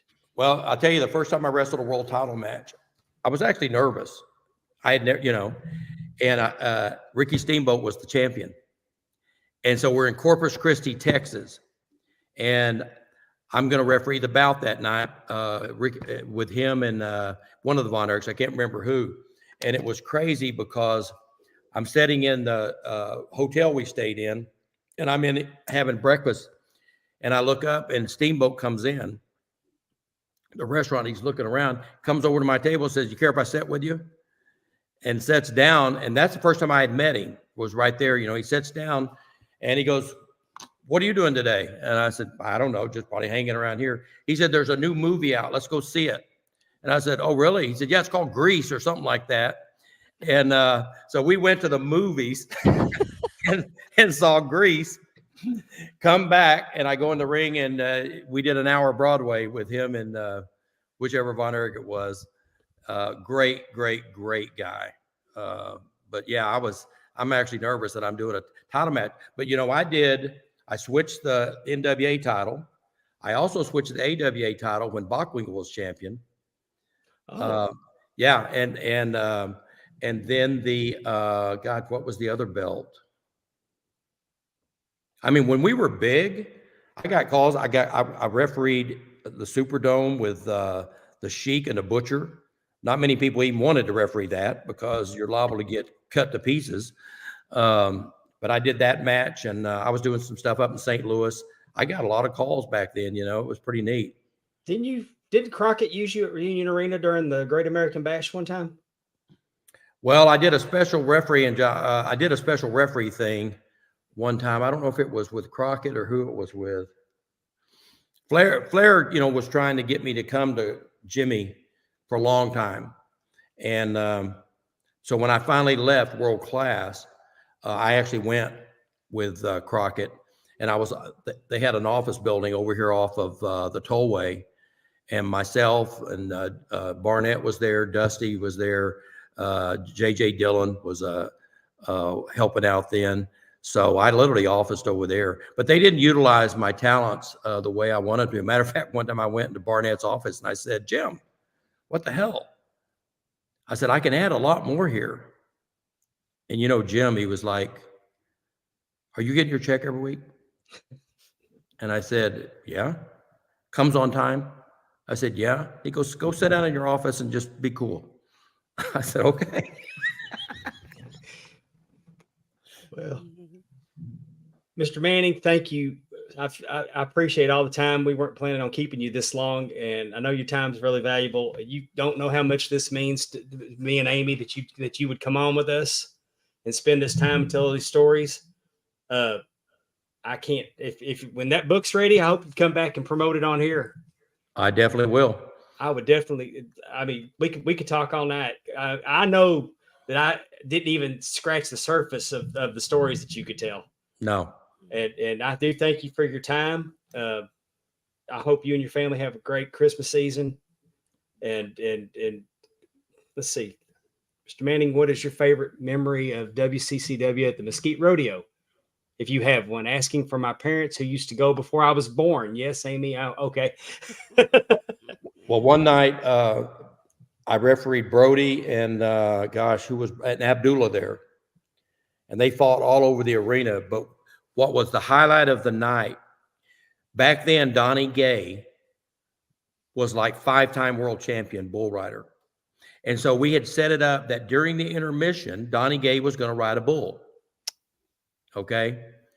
And so when Donnie came in, we all met him and back in the dressing room and everything. So I come back from one of the matches and I go in and here's Donnie Gay. And he had both legs, both thighs are taped.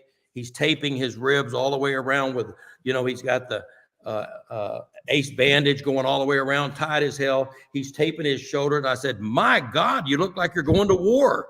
He goes, I am for 8 seconds. Oh. Bless. Oh. Those shows were different. Yeah, they were. They were different. Yeah, they were. It was crazy who all was coming to wrestling, We talk about Donnie Gay. Gosh, so many celebrities in town, Chuck Norris and different people. They were such big fans. And, when I first got in the business, everybody had the same story. Well, I was flipping through the TV and I saw some of the match. Well, then when Nielsen and Arbitron came out, we knew everybody was watching wrestling. the gig was up, It was must see. Justin, I appreciate you guys having me on. I'd be glad to come back sometime. Have all your listeners send in questions, and if there's I don't dodge any questions. I'll answer the good, the bad, and the ugly. Well, Awesome. tell everybody where they can find you and what tell them about your business again, Extreme Travel. I own a company called Extreme Travel, and it's spelt with an X. It's like X and a running stream. Xstream, XSTREAM travel. You can go to extremetravel.com. And what we do is we actually host people that want to become a travel agent. We live in a world today where everybody should be their own travel agent, if you want to know the truth. And so we have an online university they can go through and become a travel agent. And we have about 3,500 of them around the U.S. and the Caribbean. We're expanding into Canada this year. We do about 100 million in travel every year. And so on Facebook, I'm David E. Manning. I hear from I'm out there, the different podcasts and the different things that are out there. It's crazy. I was actually coming back from Japan. I think it was 3 years ago, before the pandemic. And I'm sitting in one of the lounges, and they were showing one of the old ESPN wrestling tapes. And the sad part of the tape was out of a tag team, 2 other matches, the announcer and me, I was the only one on the tape alive. I was like, wow. But that's why it's really important you start writing that book. Oh, yeah, it is. It needs to be out. Plus, I can tell, like I say, I've got a list. Because back then we could do pranks and stuff. They don't do anymore. Right. I mean, I could write a book just on what I've seen in pranks. I bet. Yeah, and fights behind the scene. Uh-huh. I tell people one night we're coming back from San Antonio. I got Michael Hayes, Terry Gordy, Bill Irwin in the back seat, front seat. I got Jimmy Garvin, Sunshine, and I'm driving. And all of a sudden, Michael's like, pull over on 35. Terry Gordy and Irwin had gotten an argument about who could run fastest. So we get out on the shoulder of 35. Michael, we mark off 50 yards, and Michael's going to start him, and I'm at the finish line, and I'm like, go. And they took their boots off, and so they're running like hell on the side of 35. And then Monday night comes, and their feet are so blistered up. Who won, Mr. Manning? Terry Gordy won. Did he? By Terry a lot? Gordy. No, it was close all It was the way. close? I was afraid one of them was going to take a face plant and couldn't make Monday night, and then I'd had to answer to Fritz. You'd have been in trouble. Oh, well, thank you so much for your time tonight. We can't thank you enough. This is a huge thrill. Well, I appreciate it. And like I say, give me a holler. We'll do it sometime. Thank you so much. Yes, David Manning, everybody. Yay. Thank you, guys. Thank you. Bye-bye.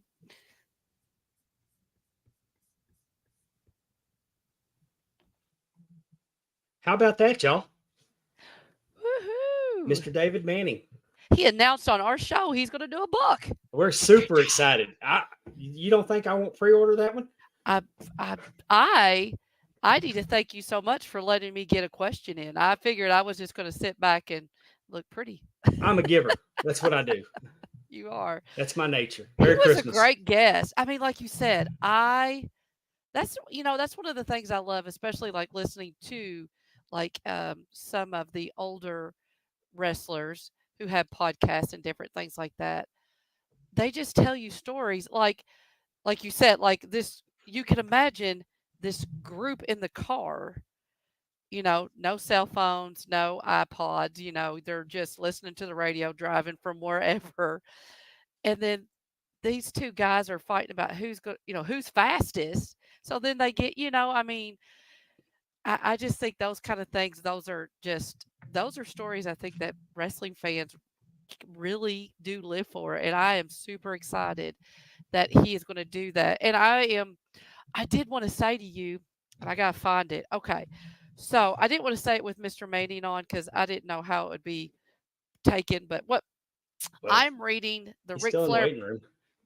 Well, I mean, I'm not trying to. I mean, so I'm reading the Ric Flair book by Tim Hornbaker. Okay, you know which one I'm talking about? I do. I hadn't got it yet. Believe it or not. And they were talking, and so I was reading this part, and I was going to say something to you, and then Mr. Manning brought it up, but it was talking about why they switched the belt like they did. This is according to Tim. And now I got to figure out exactly where it was. However, I'm going to summarize it real quick until I can find exactly what it was said. But it was because this is what the book was saying, that they had dates in New York where they had advertised Ric Flair as champion to be defending against whatever, and were they did not want to go in with Kerry because of that New York market, and that's when WWF was kind of starting to branch out a little bit more. I'm going to try to find this because, like I said, I read it and I was like, oh, that made me think, oh, that's kind of cool. And like I said, I'm sorry, that's not the exact wording, but that was what this was saying, that the reason why they did that change so quickly is because they had already advertised and they had sold it out for Ric Flair being champion against, I don't know, I'll have to look, I'll find it. Well, they And were going into the Meadowlands, so it would have been Flair and I'm trying to remember who they booked for the Meadowlands. It wasn't Flair and Dusty? Maybe no, I don't feel like it was. Let's see here. was it Flair and Magnum at the time? Well, there he is. Well, Oh, you remember? Oh, yeah, here's the deal. okay. That's all BS. Because, Dave, you probably know, anytime you book the World Heavyweight Champion, there's a disclaimer Uh-huh. that says it's out of our control if the belt has changed hands. Right. Because it's going to be the world champion. You're promoting the World Heavyweight Champion. I experienced it. Right. I experienced it because I showed up for International Star Wars wanting Kevin's rematch with Rick from Fair Park to I was all pumped, and I got to the show and Harley Race was the champ, and I'm like, Exactly. and I was pissed. Had you Not heard only of that, Mr. now New York may not have wanted Kerry there because, like I said, we were pulling a bigger rating than they were. Mhm. And the other thing is, you want the champion to be a heel. Right. Right. Because the people they don't want Michael Hayes to win the title.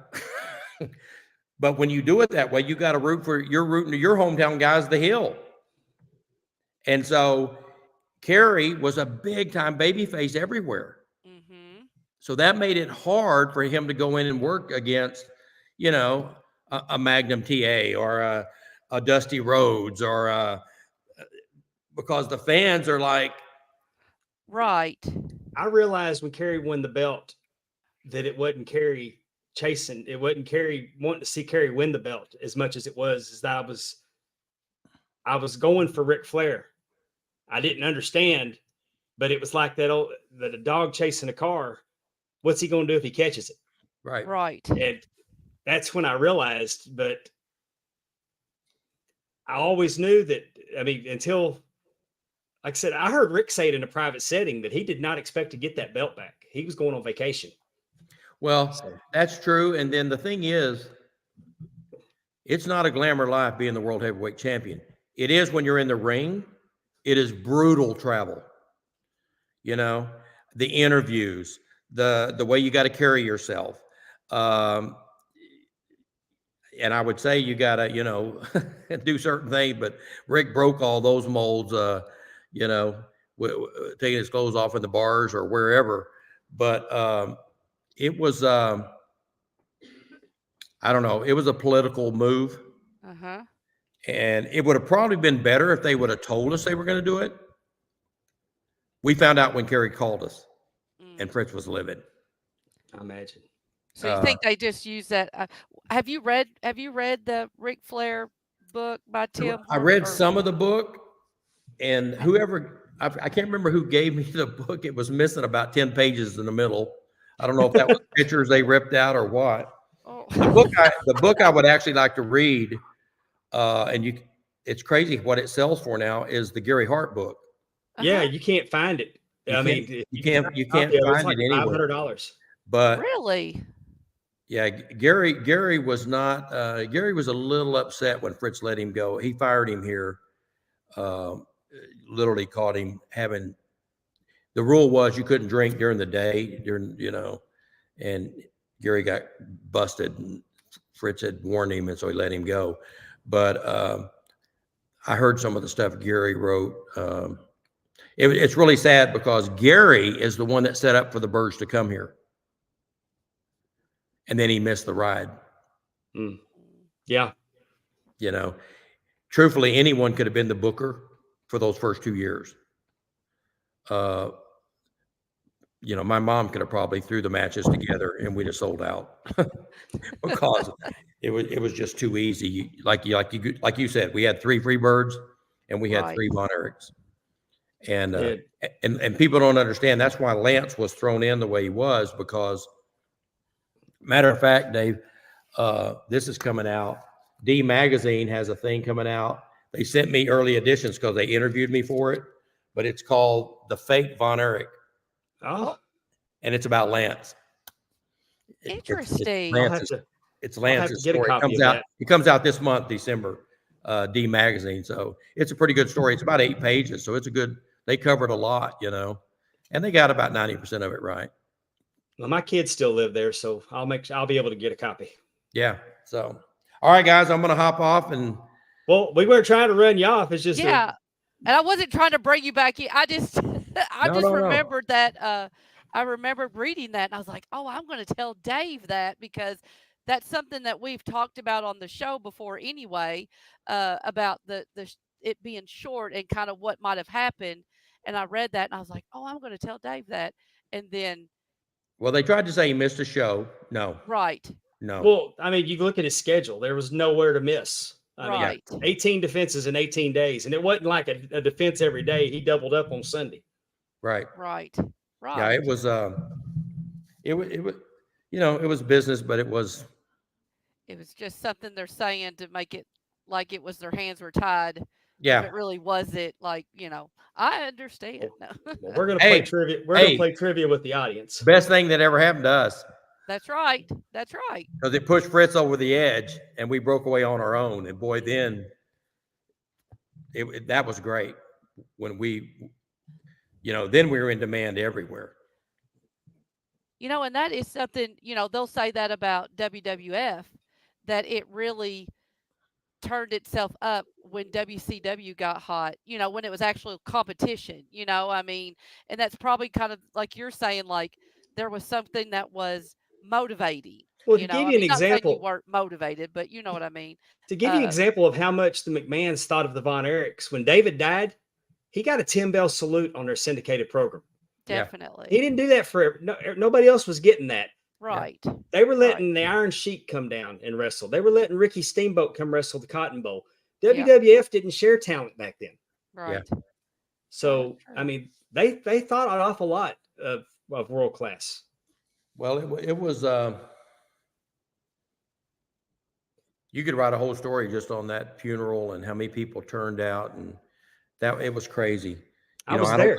I don't think people realize how much we were. That's when it really showed how much we were over. Mm-hmm.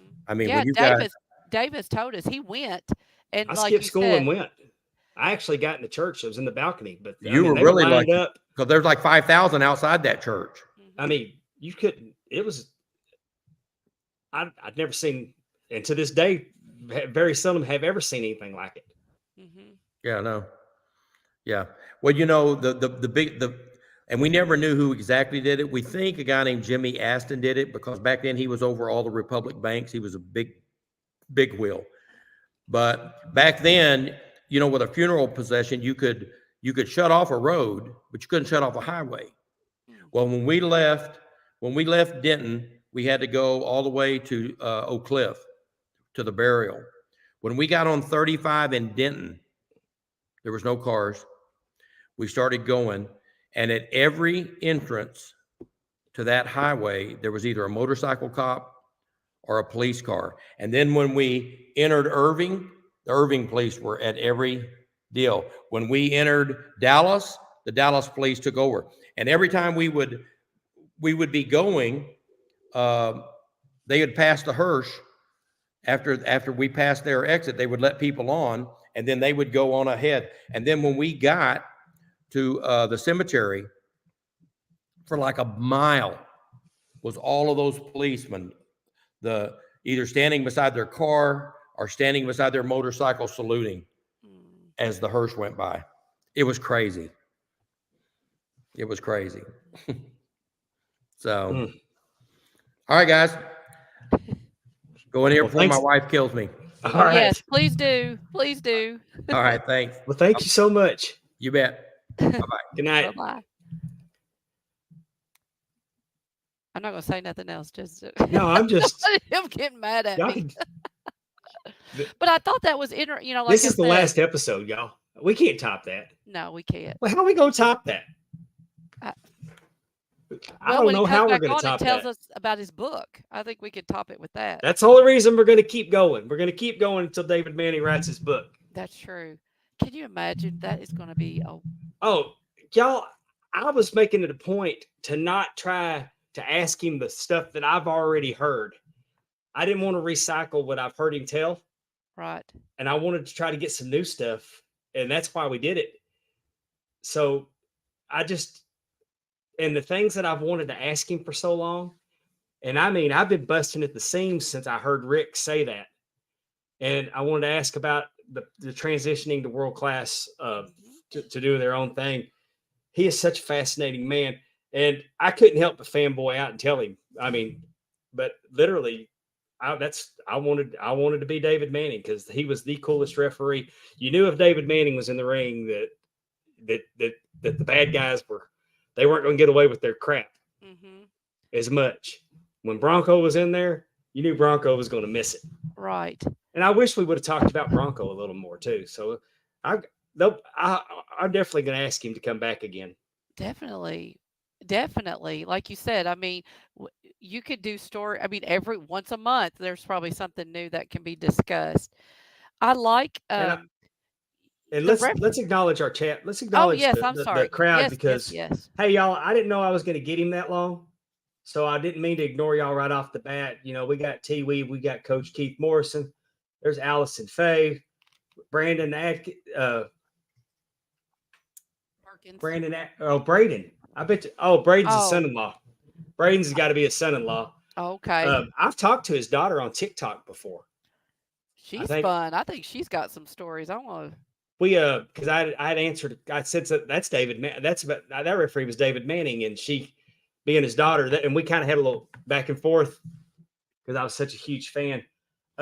Thomas Crown, JB Games, Willie Buck, Efren, Willie Buck. I did found that passage. Booking the Territories here. Booking the Territory. Yes, I saw them. Yeah, that'd be Mike. I'm pretty sure that's Mike Mills behind that screen name. Who we've talked. I don't know if Lance mentioned it to him, but we're gonna try to get with them to talk about the Iron Claw movie. Now I'm like super excited. Lance saw it. Lance saw it last night. Did he? Lance Peterson saw it. He And all did. he would say about it, is that you can tell the love those brothers. That movie showed the loves that the brothers had for each other. So I'm going to go see it just as soon as it comes out, and I'm looking forward to getting with them and talking about the movie. Heck yeah. I know Dom and Marcus went There to it go is. It see it is, Mike. too. Oh, it I don't is? know if Lance told you, but we talked about simulcasting and reviewing the movie.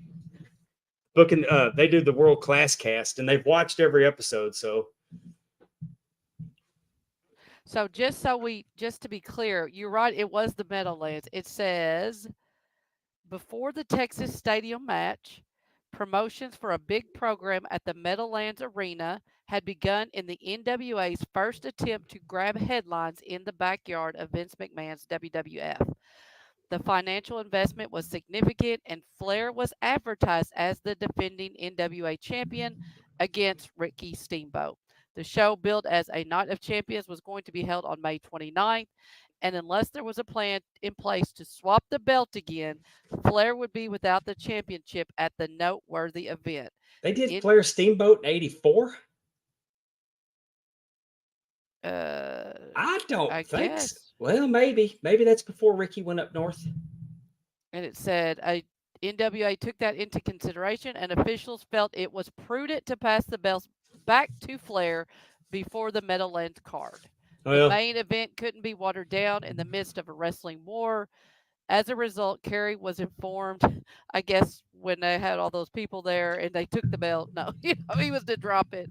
But I'm just saying, I just wanted that. I just thought that was interesting. Of course, before I knew what Mr.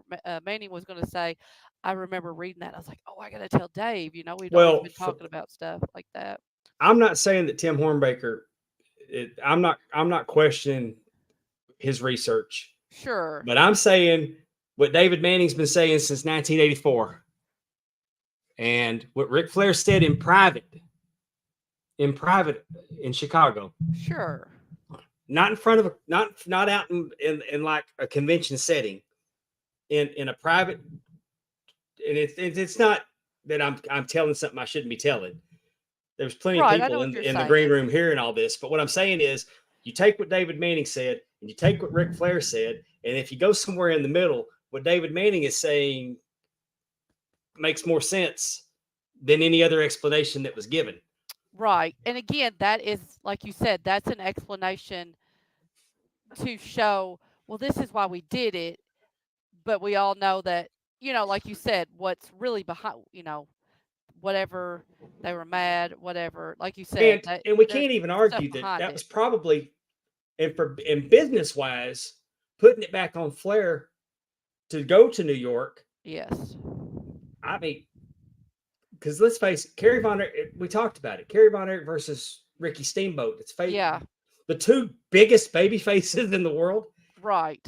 I mean, if you want to know how great of a baby face Kerry Von Erich is, Google and find where he was in Florida. David was going to wrestle on a big show. Fritz was president of the NWA.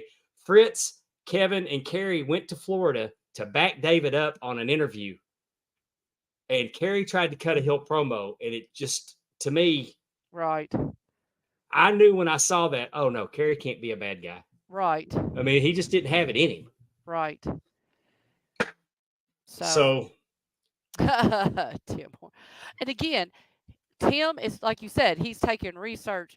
He probably had that, that's probably what the NWA put out. You know what I mean? And so that makes sense, but like you said, we all know, like you said, behind the scenes. That was great. I think, hey, Mark, I think Mark that that just was in time for trivia. Really, really fun. Well, I remember seeing it in the After magazines, but I couldn't remember what year it was. But I do know they went up to the Meadowlands, and Mike is saying that, it was May 29th. Oh, it was May 29th. I thought it was later in the year. Yeah, no, it was May 29th. And he won the title on May 6th. Mm-hmm. Okay. But yeah, the book didn't say 90, 80, or 84, but I mean, they were. But yes, it was May 29th, 1984. And tonight's trivia, I mean, I don't even know what it would not even be fair for me to answer these. So Right. we're definitely going to go to the studio audience. Okay. Lord help me. I don't even know where my stuff is. Okay. How First great was question. this show so far? We didn't. I'm on cloud nine, y'all. I ain't gonna sleep tonight. I know. It was very good. And he, like I said, he's a great storyteller. Oh He's yeah. got lots of stories to tell. We only scratched the surface. And I'm going to get Shanna to come on or talk more because I wanted to ask her. She said she sold merch. Did you see that? She sold I merch at this did. auditorium. I Oh, wonder if she ever had to sell her dad's photos. Like, what was that like? he's telling the truth though. There wasn't no Bronco Lubitsch photos. Well, no, I know, but I'm just saying, could you imagine you're selling your I mean, I, what she oh, must have felt like. I don't know. I I guarantee you that they didn't go anywhere. They didn't go out and they couldn't have gone out to eat without somebody recognizing him. right. Oh, no, you're right. I mean, And he did. He was. I mean, he did a lot with Easter seals. Him and the Von Erichs would host the Easter seals telethons. you know what's really cool about that when he was talking? The first thing I thought about was David Crockett does the Red Cross. Like it's so funny how, that both of them got into programs that are um, helpful, I guess. I don't know. I don't. That's the first thing I thought about when he said that about the Easter seals. It's like how cool, David, Mr. But you also got Crockett. to keep in mind that World Class Championship Wrestling was broadcast on CBN. Oh, Channel that's right. 39 was CBN, Christian Broadcasting Network. Well, and he said Fritz was a was very very religious, and I, He's. it's I mean, we'll talk about it more after we see the movie. Mr. Manning elaborated in the movie that it was uncomfortable for him because things weren't like they were.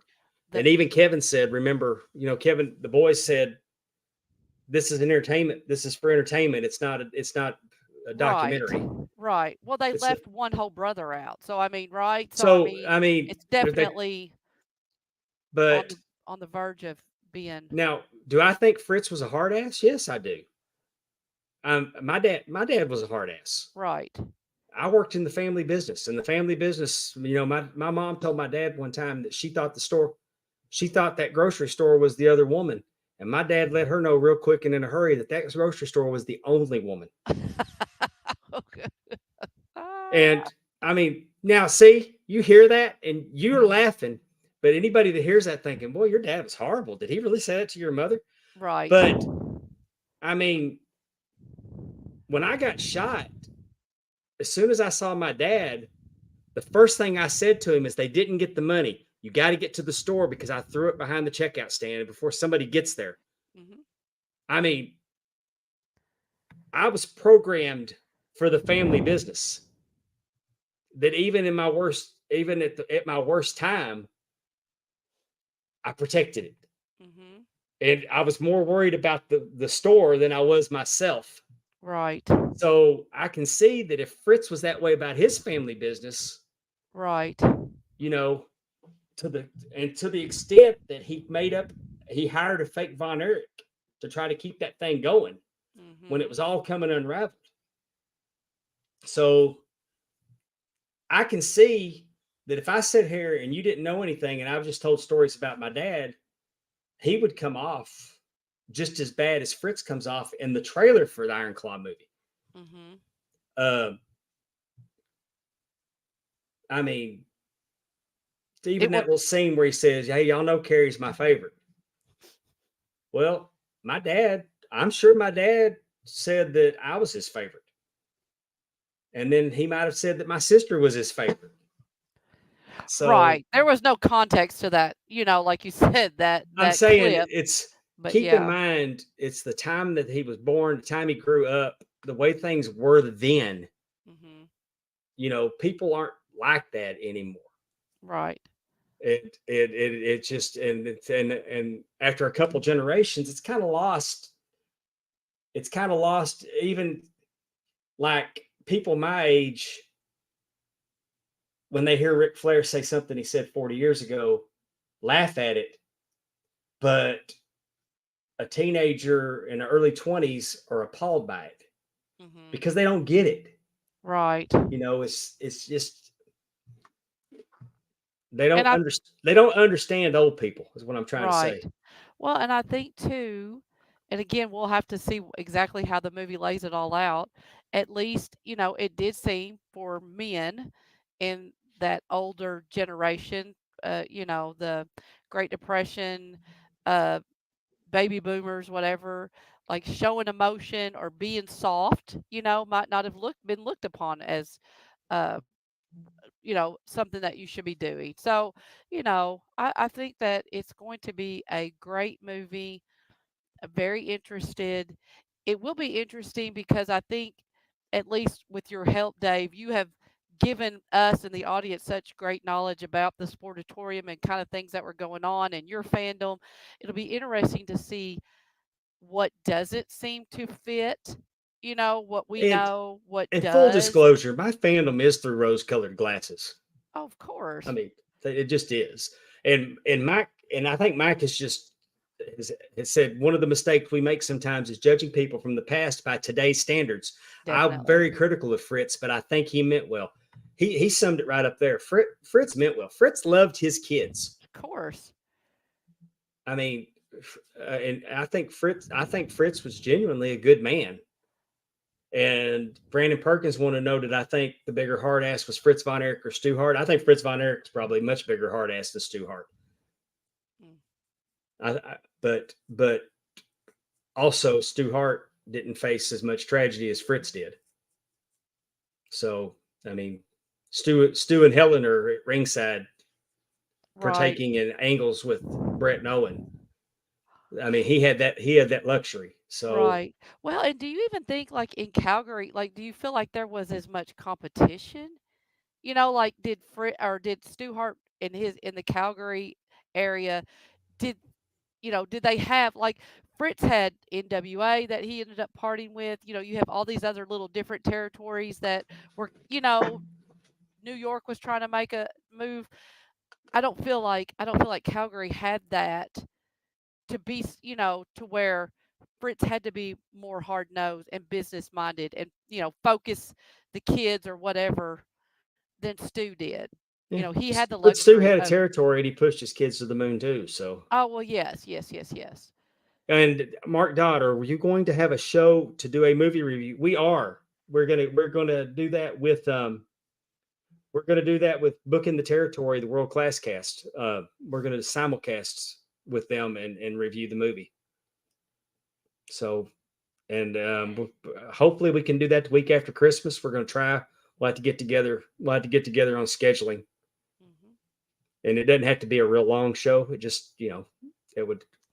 But I will get out to the movies to see it just as soon as it's not going to be available early here in Mississippi, and there's only 2 movie theaters that are within driving distance of me that I'm going to be able to go see it at. They're not doing any kind of streaming or anything that you know of? Like how Paramount, we get movies all the time that are like Barbie and all these different things like that. We get movies like that I that don't are think there's going to be an early release. I mean, early this is, release. I'm just and if from curious. what I'm understanding, that this movie can have some Oscar buzz. Awesome. It should. I mean, that's what I've heard. But Right. We can only hope. Well, as we all know, it's let's getting play close to my trivia. bed. I was gonna say it's getting close to my bedtime. I can't stay up late. I'm Yeah, these old bones have to go to bed. All right, let's look at the first question, which I don't even know what it is. That is not the right one. But do you all want to guess when did Omega? No. Jeff and Matt are while she's brothers. doing that, I'm going to answer Brandon Perkins, who asked the question. D. Dave, you come down here for the New Year's Stars game, and hell, I'll buy you your movie ticket, and we'll go catch it. I would take you up on that if I could get New Year's Day off, because nothing makes me happier than ending the year watching my Dallas Stars play hockey. I love going to the Dallas Definitely. Stars New Year's Eve game. But people are going to want their Doritos. I know she got the right trivia because I saw that it downloaded. Bless her heart. Here we go. How about that? In the early 80s, David Von Erich left Texas and spent about a year in the NWA Florida's territory. What was unusual about David's time in Florida? He was hated by the Florida fans. He never won a match. He wrestled under a different name, and he was a manager, not a wrestler. So, which of those four do you think was unusual about David's time in Florida? And Uh, Brandon Perkins, that was a mistype. He did that before the trivia came up, so he's not answering that. I think most people in the chat are getting it. Terry Weaver got it. He's a heel. You actually mentioned that earlier in talking to Mr. Manning about how he, you know, had gone to Florida and was a heel, and Fritz and all them came to We try should to have. See, and I wish I would have asked him how they were handling that, because people knew. Some people knew, because do the what? wrestling magazines were covering it. Oh, the omega question. But yes, you all are all correct. He was hated. He was That a was too heel. easy, because Florida fans hate everything. Right. But he was hated by Florida fans. Would have liked to see more of that. What do you think? Do you think he could have pulled it off as a Von David, Erich? Well, no, I'm just saying like as a Von Erich and like the family dynamics and love, and I don't know. Like, do you think he could have been hated David all the didn't do way? anything any different in world class that he did in Florida. Mm-hmm. It It just was against different people. yeah, Magnum TA, David Von Erich, they didn't wrestle like good guys. right, They were brawlers. right, And when David told you he was going to kick your ass, you believed that David was going to kick your ass. right. But he was apparently against the baby faces of Florida. Is that what I mean? Oh Why did yeah, they? he wrestled Dusty Rhodes, Mm, Sweet Brown Sugar. He beat up Barry Windham. mm. Him and Dory Funk Jr. were a team. He was Dory Funk Jr.'s protege, and they beat the Briscoes. Not the Jack and Jerry. Jack and Jerry, not J and Mark. The original Briscoes. They beat them for the tag team titles. David was the Florida television champion. David was the Southern champion. Uh huh. So yeah, David had some battles with Dusty Rhodes in Florida. And was he 23 when he died? Was he 23 or 25? I was 25. He was 25. He was 20. Regardless, like of all this, I mean, look, everything that he did, he died when he was 25. Like it just one of those things that just makes you think, like, what in the world could he have done? Yeah. Yes. I mean, it just, I don't know. One of those questions, I guess. All right. Next question. They all got that one. Carrie Von Erich was chosen as an alternate for the 1980 United States Summer Olympic team. In what event did Carrie qualify? Was it the javelin, the weightlifting, the 200-meter butterfly, or was it the discus? What did he was chosen as an alternate. And as we all know, actually, again, this is something we talked about in our interview with Mr. Manning. The Summer Olympics were boycotted. So we have the greatest fans. They know, they're smart. It was the discus, as he has the discus punch. Discus But punch. anyway, but uh, All right, Andrew Hermes, hence the punch, a real finish, not that iron claw and a bunch of laughing. You shut your pirate hooker mouth, sir. ooh, oh, I'll have you besmirch the good name of the Iron Claw. good name of the iron claw. All righty, next one. The Von Erichs and the Fabulous Freebirds, one of the most famous feuds in professional wrestling history, began in late 1982 when the Freebirds turned on one of the Von Erichs. Which Von Erich did they turn on? David, Kerry, Kevin, or Fritz? Who did they turn on? Michael Hayes turned my mother on.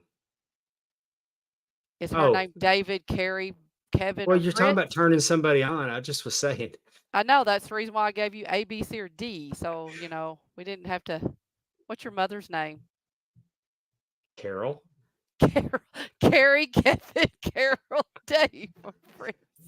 Uh, I think, as most people, again, smart, it was Carrie. Remember Ric Flair Yeah, I know challenge? it. I was just taking it somewhere else. I know you were. Yes. But again, that goes back to, and that's kind of cool that Mr. Manny, like, he's the one that kind of, he's the one that helped come up with that finish. Well, yeah, Like and I mean, if you've ever, the finish that's been heard around the world, in I a mean, the sense. cage was like, it was just a chain link fence, like you put in your backyard.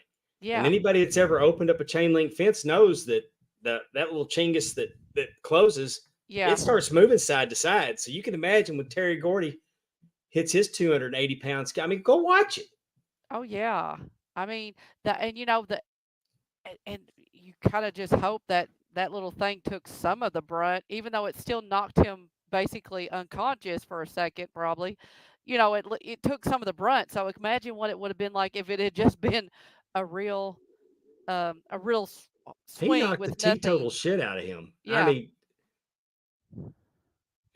that moment was imprinted I mean, it was crazy, and to say that they were going to riot is an understatement. The safest place for Michael Hayes was back in that cage. I bet. I can only imagine. Like I said, I think about that. Them walking Watch him trying to through. get up that ramp. I mean, going out to that entry to that hallway, from just getting from the ring to try to get out of the arena. Watch how the crowd's on them, and the Dallas, those were armed Dallas police officers doing security. Right. I can't even imagine that there were not more people stabbed, wrestlers. I mean, because uh, I can't imagine all those men were not carrying some kind of pocket knife. That was probably just what you did. Everybody has a pocket knife, and all you had to do is just jerk your arm out. Like, you wouldn't even know. They're just coming, like you said. There's no entryway. There's no. Anyway, I get off That's that. y'all's homework this week. Y'all's homework to see the heat getting out of control is to go, and you can find it on. You don't even have to go to Peacock. You can just go on YouTube, Right. type in David Von Erich versus Terry Gordy handcuff match, and Right. watch the heat get out of control. That's the match that Terry Gordy hit that fan before the match even started and knocked him back about 2 rows. And Homeboy didn't even drop his cigarette. It was incredible. That should have I told was you what one kind of section match. over, and we're like, oh, I didn't screw with Terry Gordy, y'all. But That we were should over tell just you. one section over from that and watched it, Terry Gordy nail that guy. But go watch that match and you watch the Yes. heat get out of control. Like I said, a fan ended up in the ring. And when he got in the ring, you could just see that look on his face like, oh shit, I'm in the ring. Now what do I do? He didn't expect to get all the way in. Oh Lord.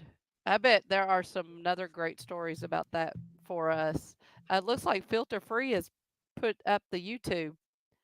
I hope that's what they're sending people to in the chat. Hope it's not something Oh, else. yeah, Oh, is that you? I put our Oh, show on Filter oh, Free's feed.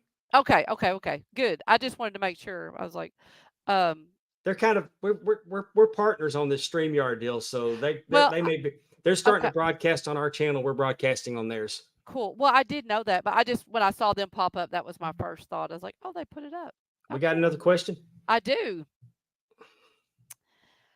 What unlikely opponent did Mike Von Erich face in his debut match in late 1983? Was it his brother Kevin, David Manning, Jim Cornette, or Skandar Akbar? Who was his unlikely opponent in his debut match?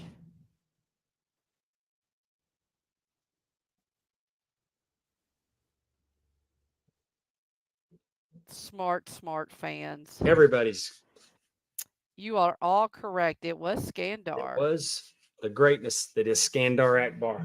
Exactly. He showed, apparently, as a long rival,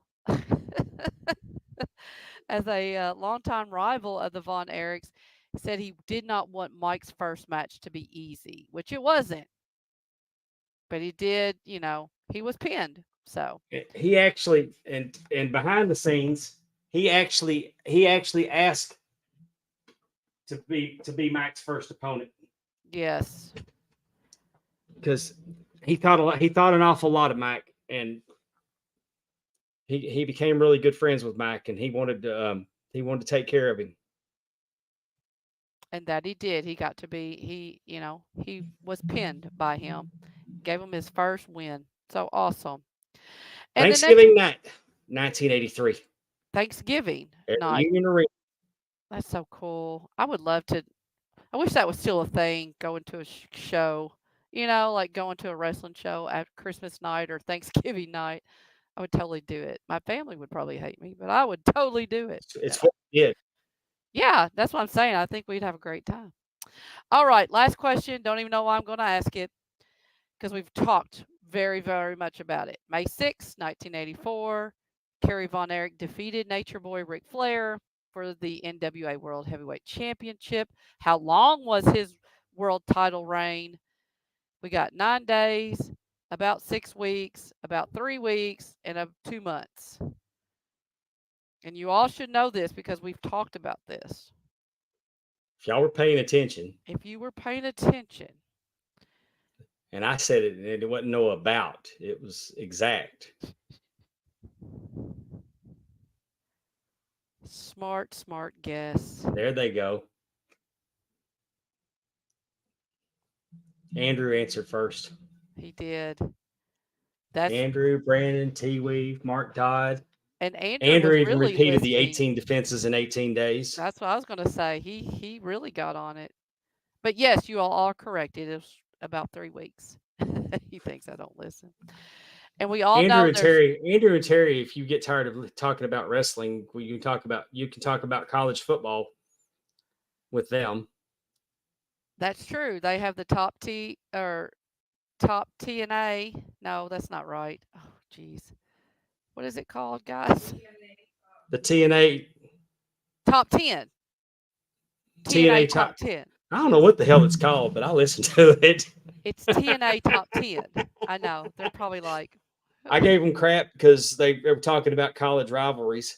TNA Top 10. Thank you, Terry. that's what Trying I to put thought. it over. I listened to it, and they were talking about, they just happened to mention rivalries, and they talked about Oklahoma, Texas. They talked about the Iron Bowl, Army, Yes. Navy. I think they might have mentioned Michigan, Ohio State. I can't I think remember.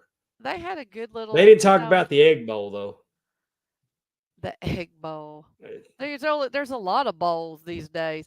I did like. Well, how no, they it's talked- not. It's not a bowl game. It's in the Iron Bowl is in Alabama between Auburn and Right. Alabama. Right. Roll Tide, and then the Egg Bowl is between Mississippi State and Ole Miss. They call that the Egg Bowl. I guess because both teams crack like eggs. I don't know, suck an egg. but I don't know. I Alabama, didn't really Alabama's say the that. Iron Bowl No. because iron don't break, baby.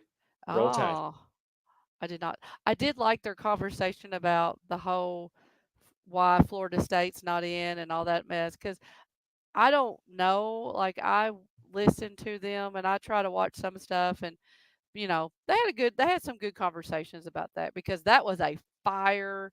I mean, you talk about people being fired up about something. Oh, Kirk Herbstreit finally said that he said, I'm going to tell you why Florida State's not in because Alabama's better than them. Texas is better than them. Washington's better than them. Michigan's better than them. Georgia's better than them. And I think they named one other team too. Oh. He just finally said that's why they're not in. It's because they're not as good. I think Dollar Bill Dave said he hoped he got pink eye in a very unfashionable Dollar Bill way. Dave said a lot. That's what I was saying. That's all I'm going to say about what he said about.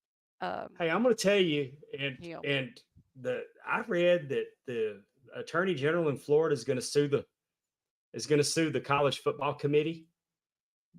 And I don't know. I mean, because they didn't get their participation trophy. But if they need a participation trophy, why not get a belt from Big Time Belts? Big Time Belts can say, can make your Florida State 13-0. We should have been there belt. You can throw it over your shoulder, walk around the state of Florida and act like a badass.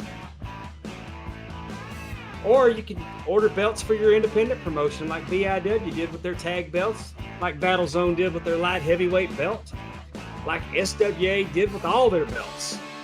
Big Time Belts can do it for you with high quality and low prices. You can find them on Facebook. You join the group. If you have a dream that involves leather and metal, Big Time Belts can hook it up for you. If you have a fantasy football team, fantasy football league, give your winner a belt. Man, why would they not want one? Instead of a trophy or some kind of stupid bet where they got to do something stupid if they lost or they were the worst, or money. Look at that fantasy football belt, man. I'd actually pay people to help me win my league if I had that. Or get your granddaughter's team a softball belt, so when they hit a home run, they get to throw it over their shoulder. The kids love doing that stuff. This guy got a Vegas Golden Knights belt because he's a fan. Bless his heart. The Mississippi Sea Wolves work with Gulf Coast Wrestling, and they had a belt made. And we want to thank Big Time Belts for sponsoring our podcast. Big Time Belts on Facebook. Awesome. It'll be interesting to see if they take you up on your recommendation of Florida State getting their own belt. It'll be interesting to see if they do that. Well, I don't know if they think that is the same. Do you think do people really need to sue? Like, is this really, I don't know. Is this really a big deal that the Attorney General is going to sue? if the Attorney General is an elected position, he needs to drop that because, I don't know though, because those Nimrods are probably rallying on that, but I'm sure it has to be an elected official, right? I'm just yeah, curious. but I think the dude from Florida that's running for president's behind that too. And if he's willing to waste taxpayers' money that way, maybe we need to take a good look at him. Which one? Aren't there two? Like the Santos and the That's other the guy. dude? Is he the governor? He's the governor, right? Yeah. How did we go to a political show? Why don't we just put a 30-day moratorium on it? And then after Georgia, if I win the lottery, I'm going to offer the coach, I'm going to offer Kirby Smart $5 million to hang 100 on him. If you can hang 100 on him, I'll give you $5 million. If I win the lottery, I will blow that kind of money just to see if they'll hang 100 on Florida State. Interesting. I kind of hope you win. Don't forget your friends. Well, I do too. I do too, because I'd really like to retire. No kidding. But how will people get their the podcast would take a different turn. It would be, how did Dave blow a lot of money this week? And be like, whoever's in our chat, you get 100, right? Now I feel like we're just punch drunk. We're just talking about the most random stuff. So we're gonna call it a night while we're ahead before I just alienated the whole state. Well, you never know. I should have just gave them some tender sympathy and told them bless their heart. That's right. You could have sent them a Big Time belt. I don't know who, to the Florida State team. You could have done that, but oh well. Maybe next time. Probably not. JB Game said you'd be wearing so much bling. Oh. That's hilarious. I think that's funny. Okay. But we want to thank y'all for joining us tonight. We want to again thank David Manning for being so generous with his time. Yeah. That was so great. I mean, I could just sit here and just gush for forever over that. It was so much fun to visit with him. Definitely. I want to thank our studio audience for being with us tonight. We want to thank everybody. We want you to, if you're watching this on Facebook or Twitter or X, whatever you want to call it, if you're watching it on one of those platforms, please go to our YouTube. You can find us at pwdpod.com. That'll take you to our YouTube channel. Please subscribe. We're kind of in a lull now. We're stuck at 256. We're really trying to do something with our YouTube channel. Help us out, throw us a bone. Throw us a freaking bone. That's And you're going to And get cannonballed at 300. So I mean, we're almost there. yeah, Vladimir Koloff really wants to give me a cannonball. He And should. and it's and if you want to support the pod by our merch, go to jumpinthepond.com, jumpinthepond.com for your Talking Wrestling with Pondwater Dave merch. You can get the logo shirt, you can get the pucker up asshole shirt that's Amy's, you can get the not completely straight shirt that's Justin's. You know, and the newest shirt, shut your pirate hooker mouth. That's so We're lots gonna of work people on said they we're gonna like work on to. that one this week. We need something new. Exactly. That's funny. Definitely. So yes, please share, like, subscribe, give us a 5-star review. You know, we appreciate everybody that joined us tonight. And I think we're a great show. We want you to, and we think you think we're a great show. So please share with your friends and let them know how funny we are and what a great time you have, so that they'll come join us whenever uh, when we have our shows streaming live. There we go.